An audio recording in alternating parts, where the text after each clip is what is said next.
આવે અને એની જ્વાળા વધારે વધારે પ્રજ્વલિત થાય. તેમ આ ઈચ્છાની અંદર જેમ જેમ ઈચ્છાની પૂજરૂપી ઘી હોમવામાં આવે, આ લોભ વૃત્તિ એવી છે કે વધારે વધારે પ્રજ્વલિત થાય. કોઈ કહે છે કે આ કામ મનમાં જન્મે તો ચાલો ઈચ્છા પૂરી થઈને કામના જતી રહે ક્ષણભર. ક્રોધ મનમાં જન્મે, ક્રોધ આપણે પ્રગટ કર્યો ને ચાલો શાંત થઈ ગયું. ભયંકર ક્રોધ આવ્યો, ધબેડી પાડે કોઈને, ચાલો ક્રોધ શાંત થઈ ગયો, તક્ષણો શાંત થઈ ગયો. પણ લોભ વસ્તુ તો એવી છે કે યાર શાંત જ ના થાય. કામના તો થોડીક વાર માટે પણ આપણે એમાંથી રાહત મળે, ક્રોધમાં આપણે ક્યારેક રાહત મળે. આ લોભ વસ્તુ એવી છે ક્યારે રાહત જ ના મળે, કંઈ જેમ મળે તેમાં વસ્તુ વધે. નહીં વ્યક્તિ ને તર્પણીઓ મનુષ્ય. આ લેસન લેવા જેવો છે. ટૂંકમાં કયા પ્રકારનો સંબંધ ધન સાથે જાળવવો એની શીખ અહીંયા આપે છે. આ તો ઉપનિષદ છે એટલે ત્યાગની વાત કરે છે, પણ આપણે વ્યવહારની વાત કરતા હોઈએ તો પણ શંકરાચાર્ય કહે છે મૂળ જહી ધનાગમ તૃષ્ણા. એ મૂળ મૂર્ખ મનુષ્ય આ ધનાગમ તૃષ્ણામ જહી. શંકરાચાર્ય તે વખતે ખૂબ કન્સિડરેટ છે, અર્થાત આપણી મુશ્કેલીઓ ધ્યાનમાં રાખીને કહે છે કે હે મૂળ આ ધન માટે તૃષ્ણાનો ત્યાગ કર. ધનનો ત્યાગ કરવાનું કહેતા નથી, ધન માટે તૃષ્ણાનો ત્યાગ કર. કુરુ સદબુદ્ધિમ મનસે વિતૃષ્ણા. આ કયું મન છે જે સત અર્થાત આત્માનું કે ઈશ્વરનું કે કોઈ ઉત્કૃષ્ટ વસ્તુનું ચિંતન કયું મન કરી શકે? જે મન આ તૃષ્ણાથી મુક્ત છે તે જ મન કરી શકે, બાકી કોઈ ના કરી શકે. જ્યાં ધનની તૃષ્ણા હોય એ મન તો સતત ધનના જ જાત જાતના બધા કંઈક કિલ્લાઓ રચ્યા જ કરે. આટલું કર્યું, ઇદમસ્તી દપીમે ભવિષ્યથી પુનર્ધનમ. આ મળ્યું, પેલું કરીશ એટલે આટલું મળશે, પેલું કરીશ આમ શેકે ચલી જેમ ચાલ્યા જ કરે. એટલે કહે છે કે મૂળ જહી ધનાગમ તૃષ્ણામ કુરુ સદબુદ્ધિમ મનસે વિતૃષ્ણામ. લોકોને એમ કે સ્વામીજી હું થોડુંક ધન હમણાં બધું કામ કરી લો, હમણાં જરા મને ધન બરાબર કમાઈ લેવા દો, બસ મારું આટલું ટાર્ગેટ છે, આટલું ધ્યેય છે, આટલું મારી પાસે ધન ભેગું થયું, બસ પછી બધું છોડીને હું તો વેદાંતના ક્લાસમાં આવીશ. ત્યાં સુધી તો એને જ 25 વર્ષ થશે. એટલું ભેગું કરતા કે મફત તો ધન નથી આવતું, ધંધેથી એટલું ધન ભેગું કરતા તમારી અડધી જિંદગી જતી હશે. આ થયા પછી એમ લાગે છે કે આવા છે તો જરાય પણ નહીં. ત્યાં સુધીમાં તો અત્યારે 2 લાખ રૂપિયા જોયું તો 2 લાખ મળે ત્યાં સુધીમાં આપણું ધ્યેય 5 લાખનું થઈ ગયું હોય. 5 લાખ મળ્યા ના મળ્યા તો કે 5 લાખ સ્વામી આજકાલ તો એનો કોઈ હિસાબ રહ્યો જ નથી. આજે લાખ રૂપિયાનો તો કોઈ ગણતરી જ નથી, અને 5 લાખને શું કરવાના? 10 લાખ તો જોઈએ જ જોઈએ. એ આપણને મળે ત્યારે એની ગણતરી રહેતી જ નથી. આપણી પાસે ના હોય ત્યારે જ વસ્તુની ગણતરી હોય, આપણી પાસે આવે ત્યારે ગણતરી જ રહેતી નથી એની. અંતેથી આપણે તો એમાં ને એમાં હંમેશા અટવાયેલા જ રહીએ. કુરુ સદબુદ્ધિમ મનસે વિતૃષ્ણામ. જે મન આ તૃષ્ણાથી મુક્ત થયું છે એ જ મન હંમેશા સત અર્થાત આત્મચિંતન કે ઈશ્વરનું સત્સંગ કરી શકે, કે વેદાંતનું ચિંતન કરી શકે, કે જીવનમાં કશું પણ કરી શકે. જીવનમાં કંઈ વર્થ હોય અર્થાત જીવનને સફળ બનાવવા માટે જે કંઈ કરવાની આવશ્યકતા હોય એવું જ મન કરી શકે જ્યાં તૃષ્ણાથી મુક્ત હોય. તૃષ્ણાથી કેમ મુક્ત થવું? યલ્લભસે નિજ કર્મોપાત્તમ વિત્તમ તેન વિનોદય ચિત્તમ. યલ્લભસે નિજ કર્મોપાત્તમ. પોતાના પ્રામાણિક કર્મથી જે તેને પ્રાપ્ત થાય તેન વિનોદય ચિત્તમ. એનાથી તું પ્રસન્ન રહે. અબ સંતોષ અને પ્રસન્નતા. પોતે પરિશ્રમ કર્યો છે, જે પ્રાપ્ત થયું એનાથી પ્રસન્નતા. તમે શું થશે કે પરિશ્રમ કરવાનો સમય તો જશે જ, પણ પરિશ્રમ કર્યા પછી તો છૂટા રહીશું આપણે. અત્યારે શું થાય છે, રોજનો 8, 10 કે 12 કલાક પરિશ્રમ તો કરીએ જ, બાકીના 12 કલાક પણ એનું ચિંતન કર્યા કરતા હોવાને કારણે ત્યારે જ છૂટા થતા નથી. યલ્લભસે નિજ કર્મોપાત્તમ. તને ધનની આવશ્યકતા જણાતી હોય તો તું પ્રામાણિક પ્રયત્ન કર, અને પ્રામાણિક પ્રયત્નના પરિણામે તને જે પ્રાપ્ત થાય એનાથી વિત્તમ તેન વિનોદય ચિત્તમ. તેના એ જે વિત્ત પ્રાપ્ત થાય એનાથી તારા ચિત્તનું તું પ્રસન્ન રાખ. આમ પહેલું પગથિયું કેવું છે? તૃષ્ણાનો ત્યાગ. પછી બીજું પગથિયું વિત્તનો ત્યાગ. પણ પહેલા છે ને તૃષ્ણાનો ત્યાગ. આ તો કે છે કે અડકું શું કરવાને, કાદવમાં પગ ખરડાવો ને પછી પાછા પગ ધો, એના કરતા અંદર પગ મૂકવો જ નહીં, નથી કહેતા એમ કે છે. અંતેથી ન વિત્તે તર્પણીયો મનુષ્ય નહીં વિત્ત લાભ લોકે કશ્ચિત તૃપ્તિ કરો દુષ્ટ હૈ.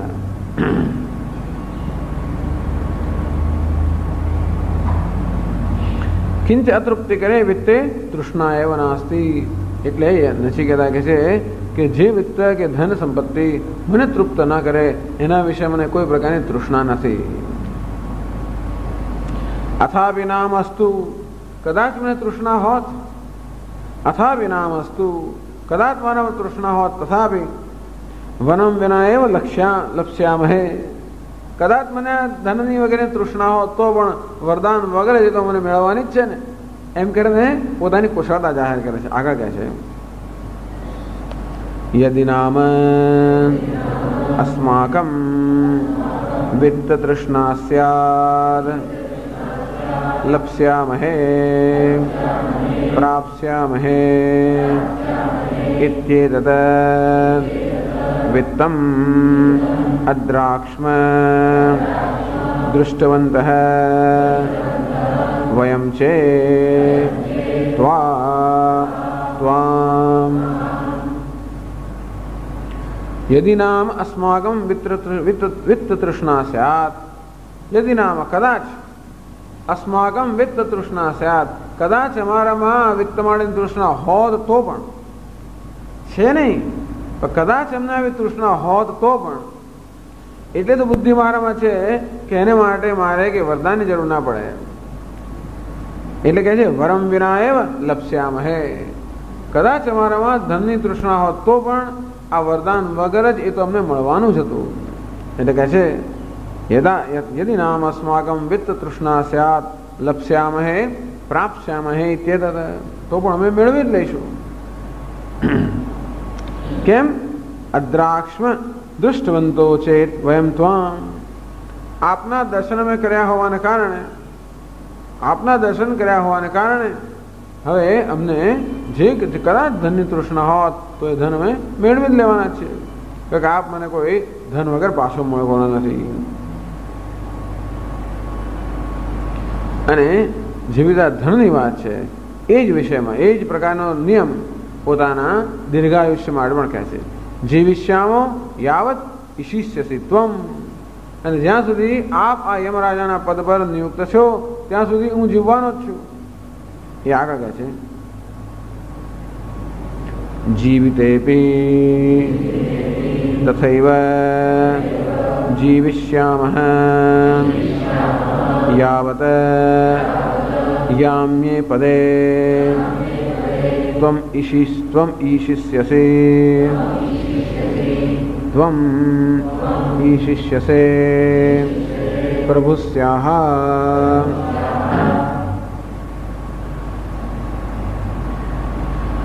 જીવિતેપી તથૈવ, તથૈવ એટલે એ જ પ્રમાણે એ જ નિયમ આ દીર્ઘાયુષ્યને પણ લાગુ પડે છે. જે આપમાં આપવા તૈયાર થયા છો, આ ખૂબ વિત્ત અને દીર્ઘાયુષ્ય જે આપ મને આપવા તૈયાર થયા છો એ દીર્ઘ જીવન માટે પણ આ જ નિયમ લાગુ પડે છે. યાવત યામ્યે પદે ત્વમ ઈશિષ્યસી, અર્થાત એનો અર્થ થવો છે ઈશિષ્યસે, કારણ કે આત્મનેપદ છે. ઈશ ધાતુ આત્મનેપદ હોવાને કારણે સુધારે છે. ઈશિષ્યસી ને ઈશિષ્યસે, નચિકેતાને સુધારતા શંકરાચાર્ય કહે છે કે ઈશિષ્યસીનો અર્થ ઈશિષ્યસે છાંદસ પ્રયોગ છે. અર્થાત યામ્ય પદ, યામ્ય પદ એટલે યમરાજાના પદ પર. આ યમનો અર્થ એ છે બધાને નિયમમાં રાખે છે. નિયમમાં રાખો અર્થાત બધાને એમના પુણ્ય અને પાપના અનુરૂપ ફળ આપવું, એ છે યમરાજાનું કામ. એટલે એને ધર્મરાજા પણ કહે છે. યમરાજાનું બીજું નામ છે ધર્મરાજા, કારણ કે ધર્મને અનુરૂપ હંમેશા ધર્મને અનુરૂપ શાસન કરવું. કોઈને પણ સુખ દુઃખ આપવું એ બધું કામ કોનું છે? યમરાજાનું. એ દરેકને પોતાના પુણ્ય ને પાપના અનુરૂપ દરેકને સુખ દુઃખ પ્રદાન કરવા અને આ રીતે બધા પ્રાણીઓનું નિયમન કરવું, એ જે એનું કાર્ય છે એનું નામ યમ. તો આપણી એવી માન્યતા છે કે આ બધા જે દેવતાઓ છે એ દેવતાઓ પણ કોઈક પુણ્યને કારણે આ પ્રકારનું પદ પામેલા હોય છે. એટલે પૂર્વ જન્મની અંદર એવી કંઈક વિશિષ્ટ ઉપાસનાઓ એમણે કરી છે જેને કારણે આ પ્રકારનું પદ એ લોકોને પ્રાપ્ત થયું છે. કોઈક ઇન્દ્રના પદે નિયુક્ત થયા હોય, કોઈ યમરાજાના પદે નિયુક્ત થયા હોય, આ અગ્નિના પદે, વાયુના પદે, આ ભિન્ન ભિન્ન દેવતાઓ જે છે બધા પદ છે અને એ બધા પેલા અધિકારીઓ છે. અને તેથી પોતપોતાના ક્ષેત્રમાં એ લોકોનો એનો અધિકાર હોય છે અને તે ક્ષેત્રમાં એમનો અધિકાર હોવાને કારણે તે ક્ષેત્રના એ લોકો દેવતાઓ સ્વામી છે, અધિષ્ઠાન દેવતાઓ છે. અને એટલા માટે આ દરેક દેવતાઓના પદની કોઈ અવધિ હોય છે. જેમ આપણે કોઈ મિનિસ્ટર થયા એટલે 5 વર્ષની અવધિ હોય, અને તે રીતે આ બધા દેવતાઓની પણ અવધિ હોય છે. એનું બધું બહુ વર્ણન છે. આ દેવતાઓ ક્યાં છે દરેક તો બધાએ બ્રહ્માજીનો 1 દિવસ હોય. બ્રહ્માજીનો 1 દિવસ અર્થાત આપની તો 1000 ચતુર્યુગ, અને એમાં 14 મનુઓ આવી જાય, 14 મન્વંતર આવે, અને દરેક મન્વંતરની અંદર બધા દેવતાઓ બદલાતા, એ બધું વર્ણન આવે છે. ટૂંકમાં આ યમરાજા પણ છે એ એક પ્રકારનું પદ કે અધિકાર જે ભોગવી રહ્યા છે, એ અધિકારની પણ અમુક મર્યાદા કે અવધિ હોય છે. એટલે કે યાવત ત્વમ યામ્ય પદે ઈશિષ્યસે, જ્યાં સુધી આપ આ યમરાજાના પદ પર વિરાજમાન છો, પ્રભુસ્યાહ અર્થાત આપનો આ પ્રભાવ છે કે આપ સ્વામી છો, આ પદના જ્યાં સુધી આપ સ્વામી છો ત્યાં સુધી જીવિષ્યામ, ત્યાં સુધી અમે જીવવાના જ છે. કેમ? કારણ કે હું તો આપનો શિષ્ય છું, અને ક્યારેય પણ ગુરુજી શિષ્યનો પ્રાણ તો લે જ નહીં. એટલે એને ખાતરી જ છે કે આપ મારા ગુરુ છો, હું આપનો શિષ્ય છું, મને ક્યારેય પણ આપ તો મારા પ્રાણ લેવાના જ નથી. અંતેથી હું તો પછી જ હવે તો આપ સદાથી મને કોઈ મારો વાળ વાંકો કરી શકે એમ છે જ નહીં, કારણ કે આપ પોતે જ યમરાજા છો. અંતેથી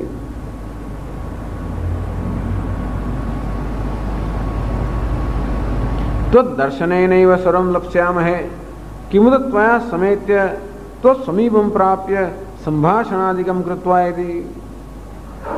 હે ભગવાન, આપના દર્શન માત્રથી જ બધું ધન અને દીર્ઘાયુષ્ય અમને પ્રાપ્ત થતું હોય. આ દર્શન માત્રથી, અર્થાત દેવતાઓના દર્શન માત્રથી આ બધું પ્રાપ્ત થાય. કિમુદ ત્વયા સમેત્ય તત્ સમીપમ પ્રાપ્ય, હું તો આપની પાસે આવ્યો અને આપનો નજીક આવ્યો. સંભાષણાદિકમ કૃત્વા, અને જોડે આપણે તમારે સંભાષણ થયું, અર્થાત મારો તો ભાગ્યનો કોઈ પ્રશ્ન જ નથી. આમ આવા દેવતાઓના દર્શન કરવા માટે પણ જે ભાગ્યશાળી હોય એ લોકોને પણ જેટલું જોઈતું હોય એવું ધન અને દીર્ઘાયુષ્ય જ્યારે મળી રહેતું હોય, ત્યારે મને તો માત્ર આપના દર્શન જ નહીં થયા, પણ હું તો આપની પાસે આવ્યો. એટલે ખાલી અહીંયા આવીને જતો રહ્યો તોય મહાન વસ્તુ હતી. અહીંયા આપના મહેલમાં આવ્યો, આપની પાસે આવ્યો, આપનો ઓડિયન્સ મને મળ્યો, અર્થાત આપનો સહવાસ મને મળ્યો. એટલું જ નહીં, પરંતુ આપની સાથે આટલું સંભાષણ મારે જ્યારે થયું, અને ત્યારે મને આવું વિત્ત અને દીર્ઘાયુષ્ય મળશે, એનું કહેવાનું જ શું? એને કહેવાય છે કઈ મુતિક ન્યાય. એ આગળ કહે છે કથમ હિ મર્ત્ય ત્વયા સમેત્ય અલ્પધનાયુર્ભવેત. કથમ હિ, એવું બને જ કેવી રીતે કે મર્ત્ય હે, મારા જેવો મર્ત્ય અર્થાત મૃત્યુને અધીન જે માનવી છે, ત્વયા સમેત્ય આપની સમક્ષ જ્યારે આવ્યો છું અને કહ્યું તે પ્રમાણે સંભાષણ વગેરે જ્યારે કર્યું હોય, અલ્પધનાયુ ભવેત, અલ્પધન કે અલ્પ વાયુવાળો બનવું, આયુવાળો બનવું એવું બની જ કેમ શકે? અર્થાત ન જ બની શકે, કારણ કે આપના જેવા દેવતાઓનો જ આ પ્રભાવ છે. મારું આમાં કંઈ નથી, પણ આપના જેવા દેવતાઓનો પ્રભાવ કહેવાય છે.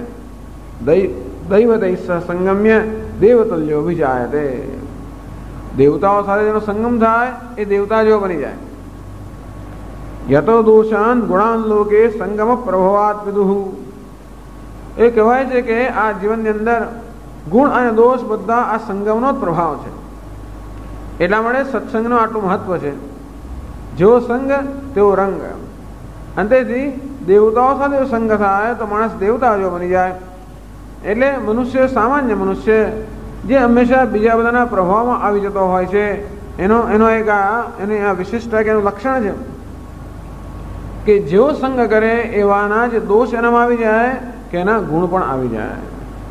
યતો દોષાન ગુણાન લોકે સંગમ પ્રભવાદ વિદુહુ, કે ગુણ અને દોષ બધા આ સંગથી આવે. એટલે નાનપણથી જ છોકરાને આની સાથે નહીં રમવાનું, પેલાને ઘેર નહીં જવાનું, આને ઘેર નહીં લાવવાનું, ત્યારે સુધરાવા સૂચનાઓ મળે. પેલાને ઘેર ના લાવીશ, આને ઘેર ના જઈશ, ત્યાં ના જઈશ, આની સાથે ના બોલીશ. કેમ? જેવો સંગ તેવો રંગ. અથવા આપણે ખબર પડે કે આનો ફલાણો મિત્ર છે, ખબર છે શું કરે છે, ખબર છે એને શું શું કર્યું, એમ કરીને આપણે સતત આપણે બાળકોને આની સાથે હંમેશા આપણે એને છોડાવવા માંગતા હોઈએ છીએ. કેમ? કારણ કે જેવો સંગ તેવો લાગતો જાય છે. અરે બાળકોની કેટલી કાળજી કરીને આપણે ઉછેર્યા હોય, અને સ્કૂલ ને કોલેજમાં ગયા અને કોના કોના ફંદામાં ફસાઈ ગયા અને ક્યાં ને ક્યાંય હાથની બહાર જતા રહે. અંતે એવું બહુ બનતું હોય છે, બધા જ સ્ટેજમાં બનતું હોય છે. આટલા નાના બાળકો બધા સ્ટેજ પર બનતું હોય.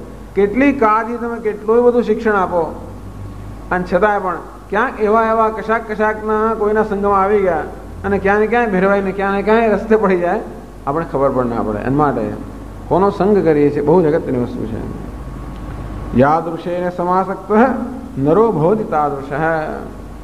જેવાની સાથે સમાગમ કરે એવા જેવો આ નર કે મનુષ્ય બની જાય. ઇત્યમ ચનયો લોકે રૂઢિમ આરૂઢવાન દૃઢામ. બસ આ પ્રકારનો જ નિયમ છે લોકની અંદર કે જેવાની સાથે આપણો સંગ સમાગમ થાય એવા આપણે બની જઈએ. તો કે આપણે એવા ભૂટ છીએ એટલા માટે બાકી ના બની જઈએ. આપણા જેવો કોઈ બીજો કેમ ના બની જાય, પણ એવું નથી થતું. આપણે જ હંમેશા બીજાના સમાગમમાં બીજા જેવા બની જતા હોય છે. એ આશ્ચર્યની વાત છે. અલા ભાઈ, તમારા સમાગમમાં પેલો તમારા જેવો કેમ ના બન્યો? એના કરતાં આપણે જ્યાં જઈએ ત્યાં એના જેવા આપણે બની જઈએ છીએ. એટલા બધા મહાન છે આપણે એમથી. એટલે કહે છે કે એ વસ્તુનો ઉલ્લેખ નહીં કહે છે નથી કહેતા, હે ભગવાન, આપના સમાગમમાં જ્યારે હું આવ્યો ત્યાર પછી આપના જેવો જ બની ગયો. એ આપનો પ્રભાવ છે, મારો પ્રભાવ નથી. અને એવું હું જ્યારે બની ગયું ત્યારે કોઈ આયુષ્ય કે ધન આ બધી વસ્તુઓથી વંચિત રહી જવું એવું બની જ કેમ શકે?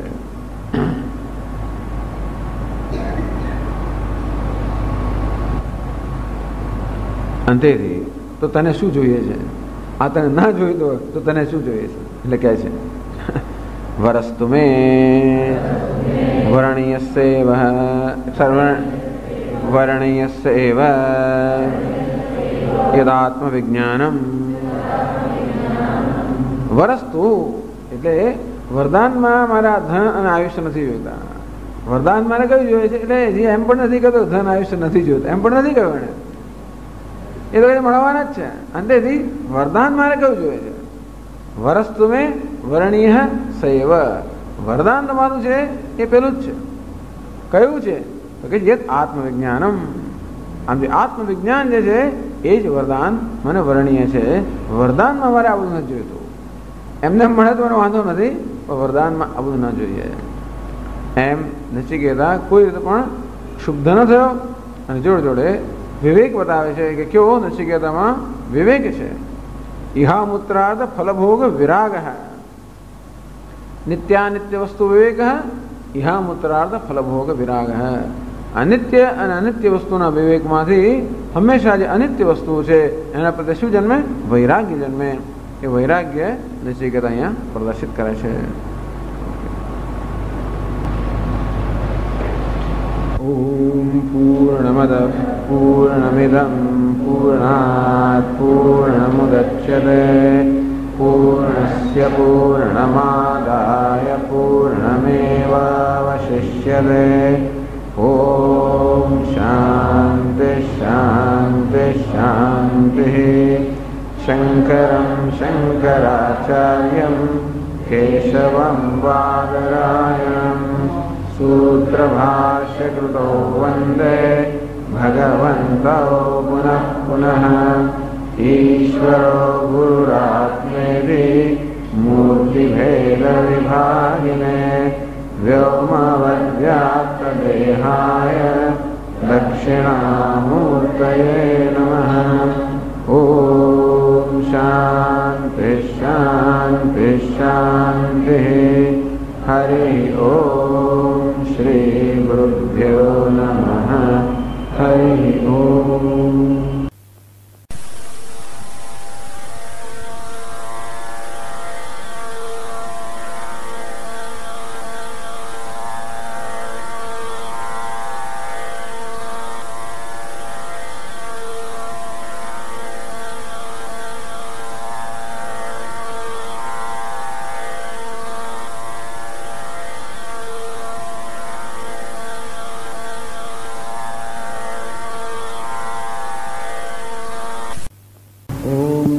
भगवते वैवस्वताय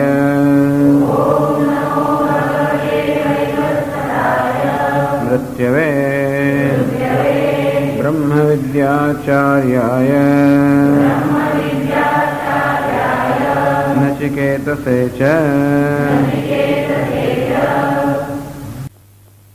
स्वभावामर्त्यस्येदन्तकैतत्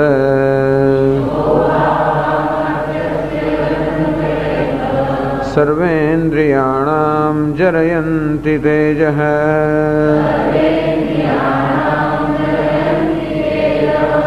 अपि सर्वं जीवितमल्पमेव तवैव वाहास्तव नृत्यगीते न वित्तेन तर्पणीयो मनुष्यः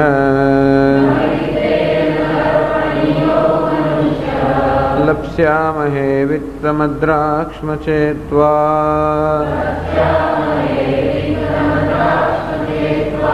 जीविष्यामो यावदीशिष्यसि त्वम् वरस्तु मे वरणीयस्यैव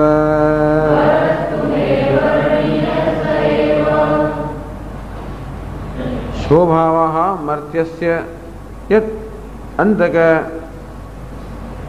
हे अंतक हे यमराजा स्वभावः शो भविष्यन्ति वा न वा आपे जे आ बधा उपभोगो मृत्युलोकना स्वर्गलोकना आ बधा उपभोगो जे मारी सामे धर्या शो भविष्यन्ति न भविष्यन्ति वा ए आवतीकाले हशे के नहीं होय एमां पण संशय छे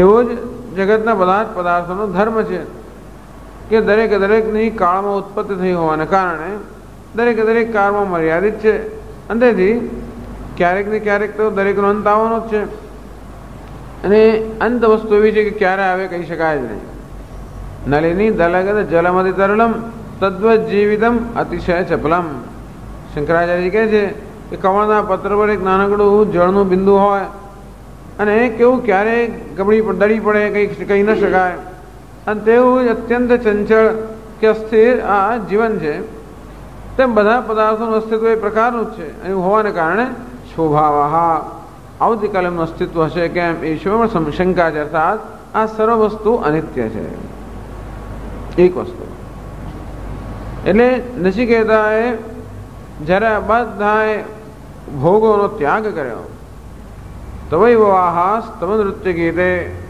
હે રાજા આપના વાહનો આપના નૃત્ય આપના ગીત આ બધું આપની પાસે જ રાખો મને એની કંઈ જરૂરિયાત નથી એવું જ્યારે નચિકેતા કહે છે ત્યારે એની પાસે વિવેક બતાવે છે પ્રશ્ન તો કે સ્વામીજી આ નચિકેતા બાળક છે હું સમજે છું અર્થાત એને જે વસ્તુઓ આપવામાં આવે છે એની કિંમત ન હોય તો બાળકનો ત્યાગ કરે તો નચિકેતા શું બાળક બુદ્ધિથી આ વસ્તુનો ત્યાગ કરે છે કે પછી એનામાં આ બધી સમાજની પરિપક્વતા છે એટલે એની કેવી પરિપક્વતા છે એ ઉપનિષદ બતાવે છે સ્વભાવ અર્થાત બધા પદાર્થો સ્વભાવે જાણે છે કે બધા પદાર્થો અનિત્ય છે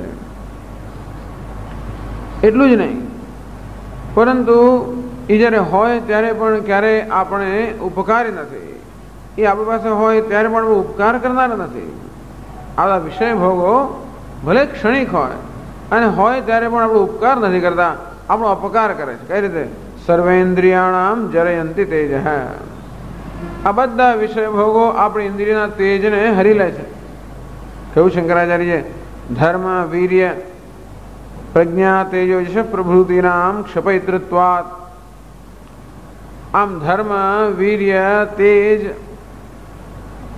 યશ આ બધી વસ્તુઓ ધીમે ધીમે ધીમે ક્ષીણ થઈ જાય જે મનુષ્ય માત્ર વિષયનો ઉપભોગમાં જ લાગેલો હોય ધીમે ધીમે આ બધી વસ્તુ ક્ષીણ થઈ જાય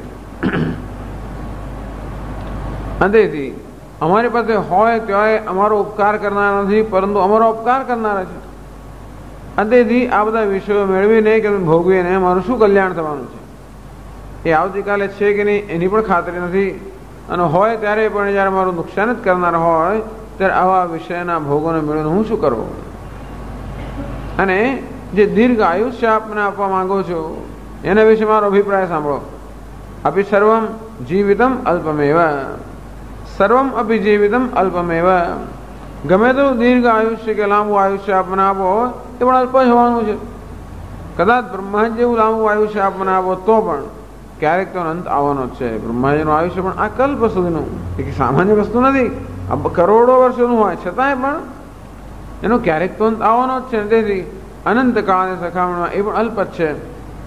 અને માટે હવે અલ્પ મર્ત્ય ક્ષણિક અંતે પણ અપકારી વસ્તુઓ મેળવીને મને કોઈ લાભ દેખાતો નથી. નાહમ ભોગ્યમ પશ્યે, ઇન્દ્ર આવીને કહે છે બ્રહ્માજીને, પ્રજાપતિને કે આ બધા મને કે મારું કલ્યાણ થયું દેખાતું નથી. એટલે નચિકેતા કહે છે મને કલ્યાણ થાય એવું મને દેખાતું નથી, અંતેથી મારે જોઈતા જ નથી. કદાચ હોય તો મારું આ કલ્યાણ કરે ને. વસ્તુ જે જરૂરી ના હોય અથવા તો જેને આપણે અયોગ્ય માનીને પાછળ રાખવી જ નહીં. ચાલો ને ભલે ને રહ્યા, હવે મારે જરૂર નથી છતાંય ભલે રહ્યા તો કે તવય વાહ તવ નૃત્ય ગીતે. કશુંક પડી રહ્યું હોય તોય પણ આપણે કામ લાગશે, પણ નુકસાન કરે પડી રહેલી વસ્તુ. જેમ પેલા બિચારા મહાત્મા એક જંગલમાં ઝૂંપડીમાં રહેતા હતા, કશું જ એમની પાસે નહીં. એક માણસે વિચારે કે મહારાજને કેમ ફસાવવા, તો એક વાર એ કહે છે હું આવ્યો, એના ઘણા બધા ભક્તો આવે, એમાં એક જણ આવીને કહે છે કે મહારાજ મારે યાત્રાએ જવાનું છે. આમ તો મારી પાસે કોઈ ઘર વખરી કે કોઈ એવી કિંમતી કે મૂલ્યવાન વસ્તુ નથી, પણ એક અમારા બાપ દાદાના વખતની આવેલી એક તલવાર જે છે એક મારી પાસે છે, એક આ મૂલ્યવાન વસ્તુ મારી પાસે છે. અને મને તો કે લાવો ને અહીં રાખીને જો તો અહીં તો એનું કંઈ થવાનું નથી, અંતેથી અહીં સલામત રહેશે. મહારાજ કે રાખ ત્યારે ત્યાં લટકાવી તો મહારાજને કે જોલે ને તલવાર એ મારે શું છે, લટકાવી રાખે. ને થોડા દિવસો ગયા અને ક્યાંક પછી કંઈક ઘાસ કંઈક કાપવાનો પ્રશ્ન આવ્યો અને કશું મહારાજને જડ્યું નહીં કે આ કેવી રીતે બધું ઘાસ ઉગી ગયું અને કેમ કાપવું. લાવો તારે તલવાર છે, લાવો ને એનો ઉપયોગ કરી લઈએ એમ કરીને તલવારનો ઉપયોગ ઘાસ કાપવામાં થયો. પછી ફળ સમારવામાં થાય, પછી આમાં થાય, એમ ધીમે ધીમે ધીમે તલવારનો ઉપયોગ વધવા જ માંડ્યો. ત્યાં સુધી કોઈ વાર મહારાજ ગુસ્સે પણ થઈ ગયા. તેટલા ગુસ્સે થઈ ગયા કે તલવાર લઈને ઝીકી જ દીધો કોઈને. તેથી વસ્તુ આપણને એમ કે પડી ગુણ દેશે, ગુણ કરશે. એટલે પણ એના ગુણ હોય તેવા અવગુણ પણ હોય છે. એટલે નથી કહેતા કે મારા આની સાથે કોઈ સંબંધ જ નથી. તવય વાહા તવ નૃત્ય ગીતે, આ વાહનો નૃત્ય ગીત અપ્સરા બધું આપણી પાસે જ રાખો. એનો તિરસ્કાર પણ નથી. મારે એ નથી જોતા નથી કે મારે તિરસ્કાર છે, પરંતુ એમને સ્થાને યોગ્ય છે. એમને સ્થાનેથી ભ્રષ્ટ કરીને એમને અન્ય સ્થાન આપવાની કોઈ આવશ્યકતા નથી. પોતાને સ્થાને યોગ્ય છે એના માટે ત્યાં જ રાખો. અત્યારે આપની પાસે છે માટે આપની પાસે રાખો. તવય વાહ તવ નૃત્ય ગીત, અત્યારે આપની પાસે છે આપની પાસે જ રાખો. ન વિત્તેન તર્પણીયો મનુષ્ય, એ ધન સંપત્તિ અને વિત્તમાં કહ્યું તે પ્રમાણે વિત્તનો અર્થ ધન, સંપત્તિ, પ્રતિષ્ઠા, સત્તા, આ બધી ભૌતિક સિદ્ધિઓનો સમાવેશ વિત્ત શબ્દમાં થઈ જાય. ન વિત્તેન તર્પણીયો મનુષ્ય, મનુષ્યને ક્યારે પણ વિત્ત અર્થાત ધનથી ક્યારે સંતોષ થયો જણાતો નથી. નહીં લોકે વિત્ત લાભ કસ્યચિત તૃપ્તિ કરો દુષ્ટ. નચિકેતા કહે છે કે આ જગતની અંદર વિત્તનો લાભ કે ધન સંપત્તિનો લાભ કોઈને તૃપ્તિ ઉત્પન્ન કરતો જણાતો નથી. ઘણો બધો ભોગ વૈભવ ઉત્પન્ન કરતો પણ તૃપ્તિ ઉત્પન્ન કરતો ક્યારેય જણાતો નથી. એટલે મનુષ્યને તૃપ્ત કરવાની આ વિત્તમાં શક્તિ જ નથી. એટલું જ નહીં, પરંતુ મનુષ્યમાં વધારે અતૃપ્તિ ઉત્પન્ન કરનારો આ વિત્ત છે. તેથી ન વિત્તે ન તર્પણીયો મનુષ્ય, આ બધા ધન સંપત્તિ ભોગ આ બધા મને આપો છો, ક્યારેય એનાથી મનુષ્યને તૃપ્તિ થવાની જ નથી, અને મને પણ તૃપ્તિ થવાની નથી. એમ કહીને કહે છે કે શા માટે મારે વિત્ત જોઈતું નથી એ પણ એને કહ્યું. અને પછી પોતાની બુદ્ધિ પણ પ્રદર્શિત કરે છે. લપ્સ્યામહે વિત્ત મદ્રાક્ષ ચેત્વા, હે મહારાજ યમરાજા, ધારો કે મને વિત્તની ઈચ્છા હોય તો પણ મારે આપણી પાસે માગવાની કોઈ આવશ્યકતા નથી. અદ્રાક્ષ ચેત્વા, આપના અમે દર્શન કર્યા છે તો ધન તો અમને મળી જવાનું છે. આપની પાસે આવ્યો અને આપનો સંપર્ક થયો, આપની સાથે વાર્તાલાપ થયો, આટલું થયું, અને છતાંય મારું કલ્યાણ ન થાય એવું તો બનવાનું જ નથી. અને માટે આપનો સંપર્ક થયો, આપના દર્શન થયા, આપણા દેવતાના દર્શન માત્રથી બધી ઈચ્છાઓ પૂરી થાય. પછી એમની સમીપ આવવું, એમની સાથે વાર્તાલાપ કરવો, એ બધાથી તો શું થાય એમાં તો કહેવાનું જ છું. જીવિષ્યામો યાવત ઈશિષ્યસી ત્વમ, અને હે યમરાજા, જ્યાં સુધી આપ આ યામ્ય પર છો ત્યાં સુધી મને ખાતરી છે કે મારો વાળ વાંકો થવાનો જ નથી, કારણ કે હું આપનો શિષ્ય છું અને ગુરુ ક્યારેય શિષ્યનો પ્રાણ હરી લેવાના જ નથી. એ સિવાય પણ હું આપની પાસે આવ્યો, આપના દર્શન થયા માટે આપના કંટ્રોલમાં કે આપના નિયમનમાં જે વસ્તુ છે એમાં તો મને ખાતરી છે કે મને કાંઈ નહીં થાય. અર્થાત જ્યાં સુધી આપ આ યામ્ય પદ પર અધિકાર ધરાવો છો ત્યાં સુધી તો મને કંઈ થવાનું નથી, અને તેથી મારે દીર્ઘ આયુષ્ય માંગવાની જરૂર નથી. ટૂંકમાં નચિકેતા કહે છે કે મારે માગવું જોઈએ તો આવું શું કામ માગો? આ ધન સંપત્તિ અને દીર્ઘ આયુષ્ય તો માંગ્યા વગર જ મળી જવાનું છે. તેનો અર્થ એ છે કે આ બધું જીવનનો પ્રારબ્ધ પ્રમાણે આવતો હોય છે. મહાત્માઓ કહે છે કે આ બધી વસ્તુ માટે જીવનનો પુરુષાર્થ ખર્ચવાની જરૂર નથી. આ ધન સંપત્તિ દીર્ઘાયુષ્ય વગેરે પ્રારબ્ધ પણ આવવાનું જ છે. પ્રારબ્ધ ન આવતું હોય અને જેના માટે પુરુષાર્થ કરવો હોય એને કરવાની આવશ્યકતા, એને માટે માણસે પ્રયત્ન કરવો જોઈએ. અને તેથી પ્રયત્ન કરવો જોઈએ તો માણસે આધ્યાત્મિક સિદ્ધિ માટે પ્રયત્ન કરવો જોઈએ. આ તો બધું આવવાનું જ છે ને, એમ નથી કહેતા કે છે વર્ષ તમે વર્ણિય સેવ. અને માટે પેલું જે વરદાન મેં માગ્યું છે, કયું વરદાન? આત્મવિદ્યા વિશેનું વર્ણિય સેવ. એ એક વરદાન છે જે મને વર્ણિય લાગે છે, અર્થાત જેનું વર્ણન કરવા યોગ્ય લાગે છે. આ બધી વસ્તુ વર્ણિય મને નથી લાગતી.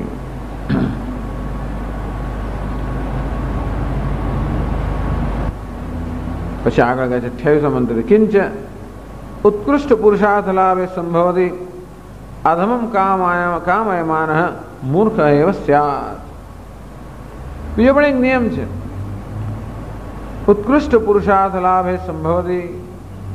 કોઈ પણ સંજોગોમાં આપણો જયારે ઉત્તમ પુરુષાર્થ જયારે સિદ્ધ થઈ શકતો હોય ત્યારે અધમમ કામયમાન, અધમ વસ્તુની ઈચ્છા કરનારો માણસ મૂર્ખ કહેવાય. ઉત્કૃષ્ટ જયારે પ્રાપ્ત થઈ શકતું હોય એ જ સંજોગોની અંદર અધમ વસ્તુની ઈચ્છા કરે એ માણસ મૂર્ખ કહેવાય. આમ રાજા આપણે રાજ્ય આપી દેવા તૈયાર હોય અને માત્ર આપણે એની પાસે એક શર્ટ માંગીએ ને કંઈક નાની વસ્તુ જ માંગીએ, એ મૂર્ખતા છે. તેમ નચિકેતા કહે છે કે જીવનમાં શું માગવું એનો પણ અમને વિવેક છે, અને તેથી જીવનમાં શું માંગવું જોઈએ એનો વિવેક નચિકેતા બતાવે કે તેથી જ મને પેલું જ વરદાન જોઈએ, આપ જે આપી રહ્યા છો મને ન જોઈએ. કારણ કે આપની પાસે આવ્યા પછી અને આપના દર્શન કર્યા પછી ઉત્કૃષ્ટ વસ્તુ કોને કહેવાય એ અમે જાણ્યું. એવું જાણ્યા પછી હવે અમને અધમ વસ્તુથી સંતોષ થાય કે અધમ વસ્તુ અમે ચલાવી લઈએ એવું બને નહીં. એટલે 28 મંત્રમાં કહે છે અજીર્યતામૃતાનામુપેત્ય જીર્યન્મર્ત્યઃ ક્વધસ્થઃ પ્રજાનન અભિધ્યાયન વર્ણરતિ પ્રમોદાન અતિદીર્ઘે જીવિતે કો રમેત.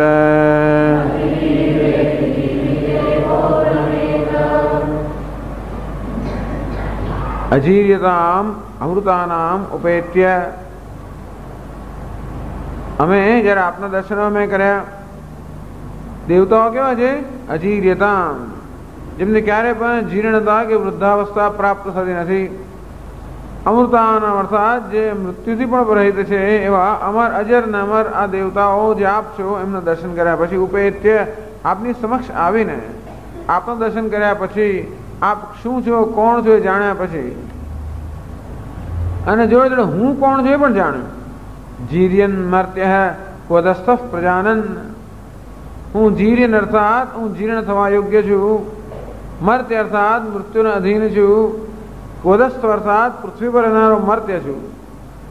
આમ આવા સ્વર્ગલોકની અંદર અજર અને અમર આ બધા દેવતાઓના આપના જેવા દર્શન કરીને એ વસ્તુ કેવી છે એ જાણ્યા પછી, અને એ પણ જાણીને કે અમે તો પૃથ્વીલોકના નિવાસી હોવાને કારણે જરા મૃત્યુ બધાને અધીન છે, આવું જાણ્યા પછી, અર્થાત આપના દર્શન કર્યા પછી મનુષ્ય શું પ્રાપ્ત કે સિદ્ધ કરી શકે એ જોયું અમે નજરો નજર. અભિધ્યાયન વર્ણરતિ પ્રમોદાન અતિ દીર્ઘે જીવિતે કો રમેત. અને તો પછી મનુષ્ય લોકનું અત્યંત દીર્ઘ આયુષ્ય હોય તોય પણ એ જીવન અમારે શું કામ છે? એ આયુષ્ય જીવવાનું પણ કેવું છે? વર્ણરતિ પ્રમોદાન અભિધ્યાયન. આ બધું જે આપણે આપ્યું છે એટલે રોજ મારે સવાર ચિંતા શું થવાની? આજે કોને માટે કયા નૃત્યનો આજે કાર્યક્રમ કરવો, અને કયા સંગીતનો કાર્યક્રમ કરવો, અને આજે કયા વાહનો બેસીને જવું, અને આજે કયું પેલું વાદ્ય સાંભળવું, એ જ ચિંતા કરતો હતો. આપણે બધું આપ્યું છે પછી વર્ણરતિ પ્રમોદાન, અને ગાયન ગીતો અને અનેક ક્રીડાઓ, અનેક આ બધી વસ્તુઓનું ચિંતન કરતા કરતા આટલું લાંબુ આયુષ્ય જીવવાનું એવું કોણ પસંદ કરે? અર્થાત કોઈ પણ વિવેકી મનુષ્ય એવું પસંદ ન જ કરે. મનુષ્ય ઉત્કૃષ્ટ વસ્તુનું ચિંતન કરતા કરતા આયુષ્ય પસાર કરી શકે એવી જ્યારે એને શક્યતા હોય, ત્યારે નિકૃષ્ટ વસ્તુના ચિંતનમાં મનુષ્ય આયુષ્ય પસાર કરવાનું કોણ પસંદ કરે? અને તેથી એમ કરીને પોતાનો વિવેક દર્શાવે છે કે નહીં નહીં, આ વરસ તુમે વર્ણિય સેવ, વરદાન જો મારે આપવા જોઈતું જ હોય તો પેલું જ વરદાન જોઈએ. કે છે ભાષ્યમાં, યતશ્ચ અજીર્યતામ વયોહાનિમ અપ્રાપ્નુવતામ અમૃતાનામ સકાશમ ઉપેત્ય ઉપગમ્ય આત્મનઃ ઉત્કૃષ્ટમ પ્રયોજનાંતરમ પ્રાપ્તવ્યમ તેભ્યઃ પ્રજાનન ઉપલભમાનઃ સ્વયંતો જીર્યન મર્ત્યઃ જરામરણવાન વધસ્થઃ ઉહુ પૃથિવી અધશ્ચ અંતરિક્ષાદિલોકાપેક્ષયા તસ્યામ તિષ્ઠતિ યજિક્વધસ્થઃ સન્ન કથમ અવિવેકિભિઃ પ્રાર્થનીયમ પુત્રવિત્ત હિરણ્યાદિ અસ્થિરમ વૃણીતે યતશ્ચ. અર્થાત આ બીજું વધારાનું પણ કારણ છે જશા માટે પેલું જ જે વરદાન આત્મવિદ્યા વિશેનું વરદાન છે એ વરદાન જ અમને વર્ણનીય લાગે છે, એ જ અમને સ્વીકારી લાગે છે. એના માટેનું બીજું પણ કારણ છે. વિવેક વૈરાગ્ય દર્શાવ્યો જોડે મુમુક્ષુત્વ પણ દર્શાવે છે. અજીર્યતામ અમૃતાનામ ઉપેત્ય, અજીર્યતામ વયોહાનિમ અપ્રાપ્નુવતામ. જરા વૃદ્ધાવસ્થાનો વયોહાનિ, આપણા વયની હાનિ થવી એનું નામ છે જીર્ણતા. તો દેવતાઓ એવા છે જેમના વયની હાનિ થતી નથી, અર્થાત એ લોકો ક્યારેય વૃદ્ધ થાય જ નહીં, હંમેશા યુવાનના યુવાન જ રહે એવું કહેવાય છે. એટલે આપ જે છો વયોહાનિમ અપ્રાપ્નુવતામ અમૃતાનામ સકાશમ ઉપેત્ય. સકાશમ નિકટમ, અમૃતાનામ એટલે જેમને જે મરણ રહિત કે અમર જે છે એવા આપના જેવા દેવતાઓને સકાશમ ઉપેત્ય એમને નિકટ આવીને. તો નચિકેતા બંને નિકટ છે, શારીરિક નિકટ તો છે, પણ જોડે જોડે બુદ્ધિમાં આટલો બધો તેજસ્વી હોવાને કારણે એ બધું જોઈ શકે છે. કાંઈ યમરાજાને ભલે આ તો મહેલના બધું છે એ તો જોતો જ હશે, પણ જોડે યમરાજા પોતે કહેવાય એ પણ જોઈ શકતો હશે.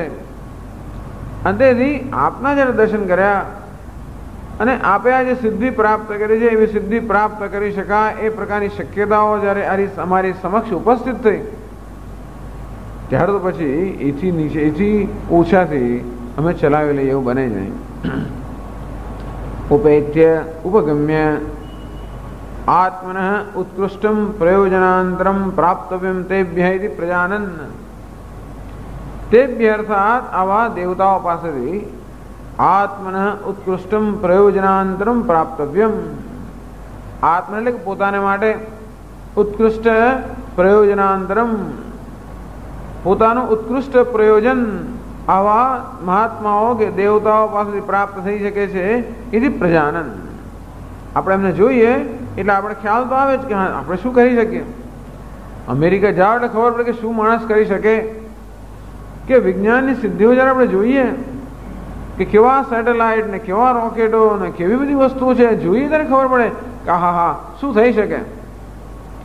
આમ દુનિયા આપણે જ્યારે જોઈએ ત્યારે ખબર પડે કે કયા પ્રકારની સિદ્ધિઓ પ્રાપ્ત કરી શકાય. જ્યાં સુધી આપણા કુવા જેવડા નાનકડા જગતમાં હોય ત્યાં આપણે એમ કે દુનિયા છે, પણ બહાર જ્યારે જઈએ આમ પૃથ્વીલોક પર તો નચિકેતા છે, પણ જ્યારે સ્વર્ગમાં ગયો ત્યારે ખબર પડી કે કઈ કઈ વસ્તુ કેવું હોઈ શકે.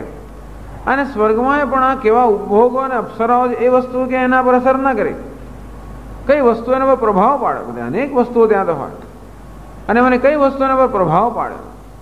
અજીર્યતામ અમૃતાનામ ઉપેત્ય. તો જેવું આપણું મન હોય એ વસ્તુ આપણો પ્રભાવ પાડે. અને તો નચિકેતા આ વસ્તુએ પ્રભાવ પાડ્યો કે હવે દેવતાઓ અજર અમર દેવતાઓ છે, અર્થાત માણસ અજર અમર બની શકે છે. અને આત્મના ઉત્કૃષ્ટમ પ્રયોજનાંતરમ લબ્ધ પ્રાપ્તવ્યમ તેભ્ય, કે આપ જેવા દેવતાઓ પાસેથી અમે પોતાનું ઉત્કૃષ્ટ એવું પ્રયોજન પણ સિદ્ધ કરી શકીએ છીએ, કારણ કે આપણામાં એવું સામર્થ્ય છે. પ્રજાનંદ એ પ્રજાનંદ ઉપલભમાન પ્રત્યક્ષ જ્યારે અનુભવ થયા હોય. બીજું પણ હું જાણું છું, બીજી કઈ વસ્તુ જાણું છું, સ્વયં તું જીર્યન મર્ત્ય, હું પોતે અત્યારે કેવો છું અથવા મારું જીવન કયા પ્રકારનું છે એ પણ હું જાણું છું. જીર્યન મર્ત્ય, જીર્ણ અર્થાત જેનું જે જીર્ણ શીર્ણ થતો હોય, મર્ત્ય અર્થાત છેવટે મૃત્યુને અધીન હોય, આ પ્રકારનું અમારું જીવન એ પણ અમે જાણીએ છીએ. જરા મરણવાન, જરા અને મૃત્યુને અધીન. વળી હું કેવું છું, ક્વધસ્થ, કુ વત્તા અધસ્થ એટલે ક્વધસ્થ, એ પ્રકારે અર્થ કરે છે. કે આ વેદની અંદર કઈ જુદા જુદા પ્રકારના શબ્દોનો પ્રયોગ થતો હોય જે ક્યારે વપરાતા ન હોય, તો પછી એને સમજાવવા માટે તો આવા આચાર્ય જોઈએ. એટલે કે કુ અધસ્થ, કુ શબ્દ થાય છે પૃથ્વી, કુહુ પૃથ્વી, અધશ્ચ અંતરિક્ષાદ લોક અપેક્ષા. પૃથ્વી કેવી છે? અધઃ એટલે કે નીચી છે. કઈ દ્રષ્ટિએ નીચી છે? અંતરિક્ષ, સ્વર્ગ આ બધા જે લોક છે એની અપેક્ષા પૃથ્વી કેવી છે? નીચી છે. માત્ર દેશ કે દેશની દ્રષ્ટિએ નીચી છે એવું જ નથી, પરંતુ વિકાસની દ્રષ્ટિએ પણ પૃથ્વીનો કેવી છે? ઉત્ક્રાંતિની દ્રષ્ટિએ પણ પૃથ્વી નીચી છે, અર્થાત ઉત્ક્રાંતિના નીચા સ્તર પર છે. જો આપણે સ્વીકારીએ કે મનુષ્ય કરતા ઉત્કૃષ્ટ ઉપાધિ છે પિતૃલોકની અંદર, સ્વર્ગલોકમાં આ બધા જે લોક છે ત્યાં મનુષ્ય કરતા ઉત્કૃષ્ટ ઉપાધિ છે. આમ પેલા ગંધર્વ, કિન્નર, ગંધર્વ દેવતાઓ આ બધા જે છે એ આપણા કરતા ઉત્કૃષ્ટ ઉપાધિ ધરાવનારા હોવાને કારણે એડવાન્સ છે લોકો, અર્થાત વધારે વિકસિત છે. અને તેથી વિકાસની કે ઉત્ક્રાંતિની દ્રષ્ટિએ પણ એ લોકો આપણા કરતા ઘણા આગળ છે. અને તેથી પૃથ્વીલોક બધી રીતે આમ અંતરિક્ષ અને સ્વર્ગમાં પણ એ પણ નીચો, અને જોડે જોડે ઉત્ક્રાંતિની દ્રષ્ટિએ પણ જે નીચો. અંતરિક્ષાદ લોક અપેક્ષા અધઃ, આમ પૃથ્વી જે અંતરિક્ષ વગેરે લોક જે છે એની અપેક્ષા નીચો છે. તસ્યામ તિષ્ઠતિ ક્વધસ્થ, કુ અધઃ સ્થઃ એટલે તિષ્ઠતિ. આવા જે નીચે અધઃ, અધઃ એટલે કે ઉત્ક્રાંતિની દ્રષ્ટિએ જે આવી રીતે નીચે રહેલા છે એવા દેશની અંદર, કેવા પ્રદેશમાં, કેવી અવસ્થાની અંદર રહેલા. ટૂંકમાં પૃથ્વી પર જે આપણે છે ઉત્ક્રાંતિની એક અવસ્થા બતાવે છે, સ્વર્ગ ઉત્ક્રાંતિની એક અવસ્થા બતાવે. એમ માની લઈએ તો અવસ્થાના નીચલા સ્તર પર રહેલા અમે. કથમ અવિવેકી વિહી, એટલે અને હું પાછો કેવો છું, બધા તો રહેલા તો છે, પણ જે પાછો વિવેકી મનુષ્ય હોય, અર્થાત જેનામાં વિવેક છે એ મનુષ્ય, મારા જેવો મનુષ્ય. કથમ અવિવેકી વિહી પ્રાર્થનીયમ પુત્ર વિત્ત હિરણ્યાદિ અસ્થિરમ વૃણિતે. તો અવિવેકી લોકો જેની પ્રાર્થના કરે એવું પુત્ર, વિત્ત, હિરણ્ય આ બધી વસ્તુઓ અવિવેકી લોકો જ જેને ઈચ્છે. હું વિવેકી થઈને આવી વસ્તુ કેવી રીતે માંગી શકું? આમ પોતે જ્યારે યમરાજે આ બધી વસ્તુઓને ઓફર કરી ત્યારે આપણને કોઈ આ બધું આપતું હોય અને આપણે એમની ઓફરને કે એ આપતું નકારીએ તો થોડું દુઃખ તો થાય, એમનું અપમાન પણ થાય. એટલે આપણે સમજાવવું તો પડે કે કેમ મારે જોઈતું નથી. કે હે મહારાજ આપ જ મને કહો કે જ્યારે આ પ્રદેશ આજે સ્વર્ગ વગેરે અને આપના જેવા દેવતાઓ વગેરેના મેં દર્શન કર્યા અને જીવનની કઈ ઉત્કૃષ્ટ શક્યતાઓ કે સંભાવનાઓ છે એના અમે જ્યારે પ્રત્યક્ષ દર્શન કર્યા, ત્યાર પછી માત્ર જરા મરણવાન અમારું જીવન અને એમાં રહેલા એ પુત્ર વિત્ત હિરણ્ય વગેરે આ બધા ક્ષણિક જે ભોગો છે એ બધા ભોગો હું કેમ માગી શકું જ્યારે ઉત્કૃષ્ટ વસ્તુની સંભાવના અમારી સમક્ષ ઉપસ્થિત થઈ હોય ત્યારે આવી અધમ વસ્તુઓ નિકૃષ્ટ વસ્તુઓ માંગે એવું કેમ બને? તો લોકો માંગતા હોય છે. કેમ માંગતા છે? અવિવેક ભી પ્રાર્થનીયમ. જેમનો વિવેક જાગૃત થયો નથી એ લોકો આ વસ્તુ માંગ્યા જ કરતા હોય છે. તો છે જ નनु સર્વે કેવી ન પ્રાર્થયંતે વિત્તાદિ. તો આખી દુનિયા કેમ આ વિત્ત ધન સંપત્તિ ને હિરણ્ય બધું જ માંગ કરતું હશે? દોષમ પશ્યંત હૈતી. તો લોકો જુએ છે કે આ બધું દૂષિત છે. એટલે એવું નથી કે પૃથ્વી પર રહેલા લોકો આ પુત્ર વિત્ત હિરણ્ય આ બધામાં રહેલી મર્યાદાઓ અને રહેલા દોષ નથી જોઈ શકતા. આમ આ બધામાં દોષ જોતા હોવા છતાં એવા અનુભવ થતા હોવા છતાં પણ કેમ લોકો એનો જ માંગ્યા કરતા હશે? આદિત્યસ્ય ગતા અહરહમ કાલ સંક્ષીયતે જીવનમ. આદિત્યસ્ય ગતા, આદિત્યનો દરરોજ ઉદય થતો હોય અને રોજ આપણું જીવન ક્ષીણ થયા કરતું હોય. આદિત્યસ્ય ગતા ગતૈ અહરહમ સંક્ષીયતે જીવનમ. દરરોજ જે સૂર્ય ઉગે અને આથમે અને રોજ આપણું જીવન ક્ષીણ થતું જ જાય છે. વ્યાપારે બહુ કાર્યભારી ગુરુભી કાલોપી ન જ્ઞાયતે. અને એક દિવસ ઉગ્યો પણ છતાં સવારથી સાંજ સુધી એટલા બધા કે દિવસ પણ ક્યાં પસાર થઈ ગયો એ પણ ખબર ના પડે. દૃષ્ટવા જન્મ જરા વિપત્તિ મરણમ ત્રાસશ્ચ નોત્પદ્યતે. લોકો વળી એ દિવસ દરમિયાન પણ જોવે જન્મ જરા વિપત્તિ મરણમ. જન્મ, વૃદ્ધાવસ્થા, વિપત્તિ, મરણ, વ્યાધિ આ બધું જોજો કરે છે. ત્રાસશ્ચ નોત્પદ્યતે. કોઈને મનમાં કઈ થતું જ નથી. કોઈનો ભય પણ ઉત્પન્ન થતું કઈ થતું જ નથી. ભરતોહરી કહે છે કે કેવું છે આ? પીત્વા મોહમયીમ પ્રમાદ મદિરામ ઉન્મત્ત ભૂતમ જગત. કે આ ખરેખર જગત ઉન્મત્ત ભૂતમ. આ જગત ખરેખર ઉન્મત્ત છે. ઉન્મત્ત કોને કહેવાય? જે વ્યાવહારિક વસ્તુને જોઈ ન શકે, પોતાની દુનિયામાં હોય અર્થાત જે રિયાલિટીઝ કે જે વ્યાવહારિક સત્ય જે ન જોઈ શકે ઉન્મત્ત થઈ ગયો. માણસ ક્યારે ઉન્મત્ત થાય? કે મદિરાનું કે પાન કરે ત્યારે જ ઉન્મત્ત થાય. પીત્વા મોહમયીમ પ્રમાદ મદિરામ. આ મોહમયી પ્રમાદરૂપી મદિરાનું પાન કરીને આ સમગ્ર જગત ઉન્મત્ત થઈ ગયું છે. અંતેથી આ બધું પ્રત્યક્ષ જોવા છતાં પણ કોઈને કોઈ ત્રાસ ઉત્પન્ન થતો નથી, એટલે ભય ઉત્પન્ન થતો નથી અને જીવનમાં બીજી કોઈ દિશા સૂચતી જ નથી. એની પાછળ જ જેમ ગાડરિયા પ્રવાહ બધા લોકો બસ એ પ્રકારનું જીવન જીવ્યા જ કરે. ઇત્યાશંક્ય અવિવેકિત્વાત તેષામ. કે છે નથી કહેતા કે આ બધું બરોબર છે, આ બધા કરે છે, તું કેમ આવું માંગે છે? એવું ઘણી વાર થાય ને. બધા તો આવું કરે છે. જો ને પેલાને આમ જેવું છે, તું કે આપણા છોકરા આપણે કહીએ તું કેમ આવું માંગે છે? બીજા બધા તો જો આમ જાય છે ને, બધા સ્કૂલે જાય છે ને, બધા આમ કરે છે ને, બધા તેમ કરે છે. અંતે રીતે યમરાજા કદાચ એને પૂછે કે આખી દુનિયા વસ્તુઓ માંગે છે અને તું વળી ક્યાંથી નીકળ્યો કે આવું માંગનારો છે? કે અવિવેકિત્વાત તેષામ. એ બધા લોકો અવિવેકી છે. વિવેકીનો ન પ્રાર્થના. અંતેથી હું કોણ છું? વિવેકી છું. એટલે નથી કરે છે પ્રજાનંદ. હું જાણું છું અર્થાત મારી હું નજરે જોઈ શકું છું. અંતેથી અવિવેકી ભી પ્રાર્થનીયમ પુત્ર વિત્ત હિરણ્યાદિ અસ્થિરમ કથમ વૃણીતે. અમારા જેવો વિવેકી પુરુષ હોય એ કેવી રીતે આ અસ્થિર વસ્તુ, અસ્થિર આજે છે અને કાલે નથી, અને હોય ત્યારે પણ દુઃખ જ જન્માવનારી છે. એ સંસ્પર્શા ભોગા દુઃખયો ન એ વધે. કથમ વૃણીતે. કોણ આ વસ્તુની માગણી કરે કે કોણ એને પસંદ કરે? અર્થાત કોઈ પણ વિવેક પુરુષ આ વસ્તુ પસંદ ન કરે. હા, જ્યાં સુધી કોઈ ઉત્કૃષ્ટ દર્શન ન થયા હોય ત્યાં સુધી બરાબર છે. સ્વામીજી કે ભાઈ when you seen the height you cannot settle for less.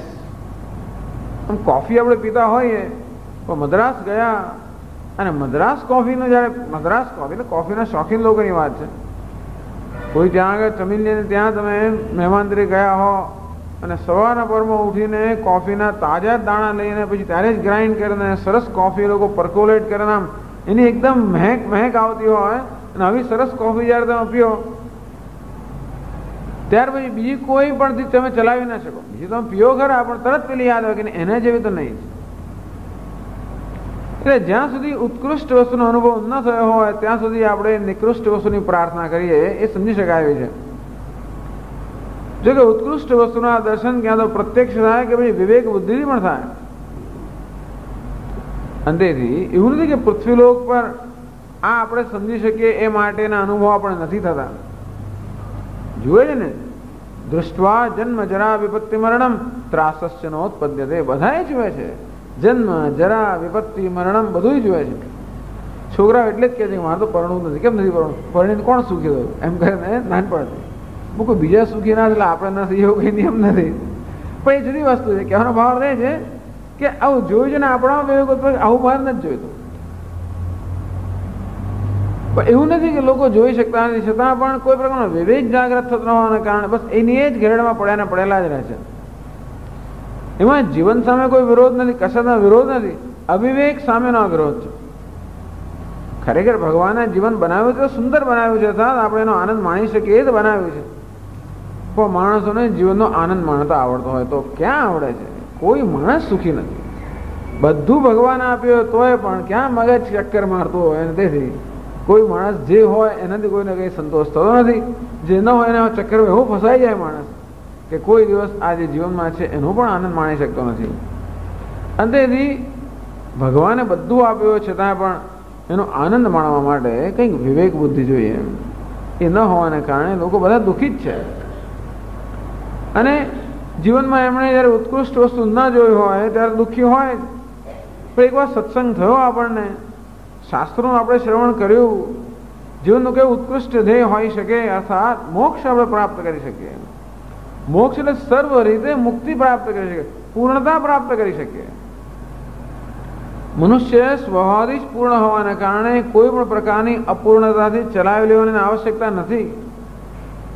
હું સ્વભાવથી અપૂર્ણ હોઉં અને તમારે પૂર્ણ બનવાનું હોય તો એ ખાતરી ન હોય કે હું બનીશ કે નહીં. પણ આપણને તો શાસ્ત્ર કહે છે કે તું સ્વભાવથી પૂર્ણ જ છે. એ પૂર્ણતા પ્રાપ્ત કરવાની નથી, એ પૂર્ણતા પણ જાણવાની છે. અને તેથી એ પૂર્ણતાના અનુભવની આડે જે અવરોધો છે એ જ દૂર કરવાના છે. આવું આપણે સમજ્યા પછી પણ કોઈ અધમ વસ્તુથી આપણે ચલાવી લેવા તૈયાર થઈએ એનું નામ છે અવિવેક. તો કે અવિવેકી કોને કહેવાય? દોષ જોતો હોવા છતાં પણ એને ના છોડે, નામ અવિવેકી.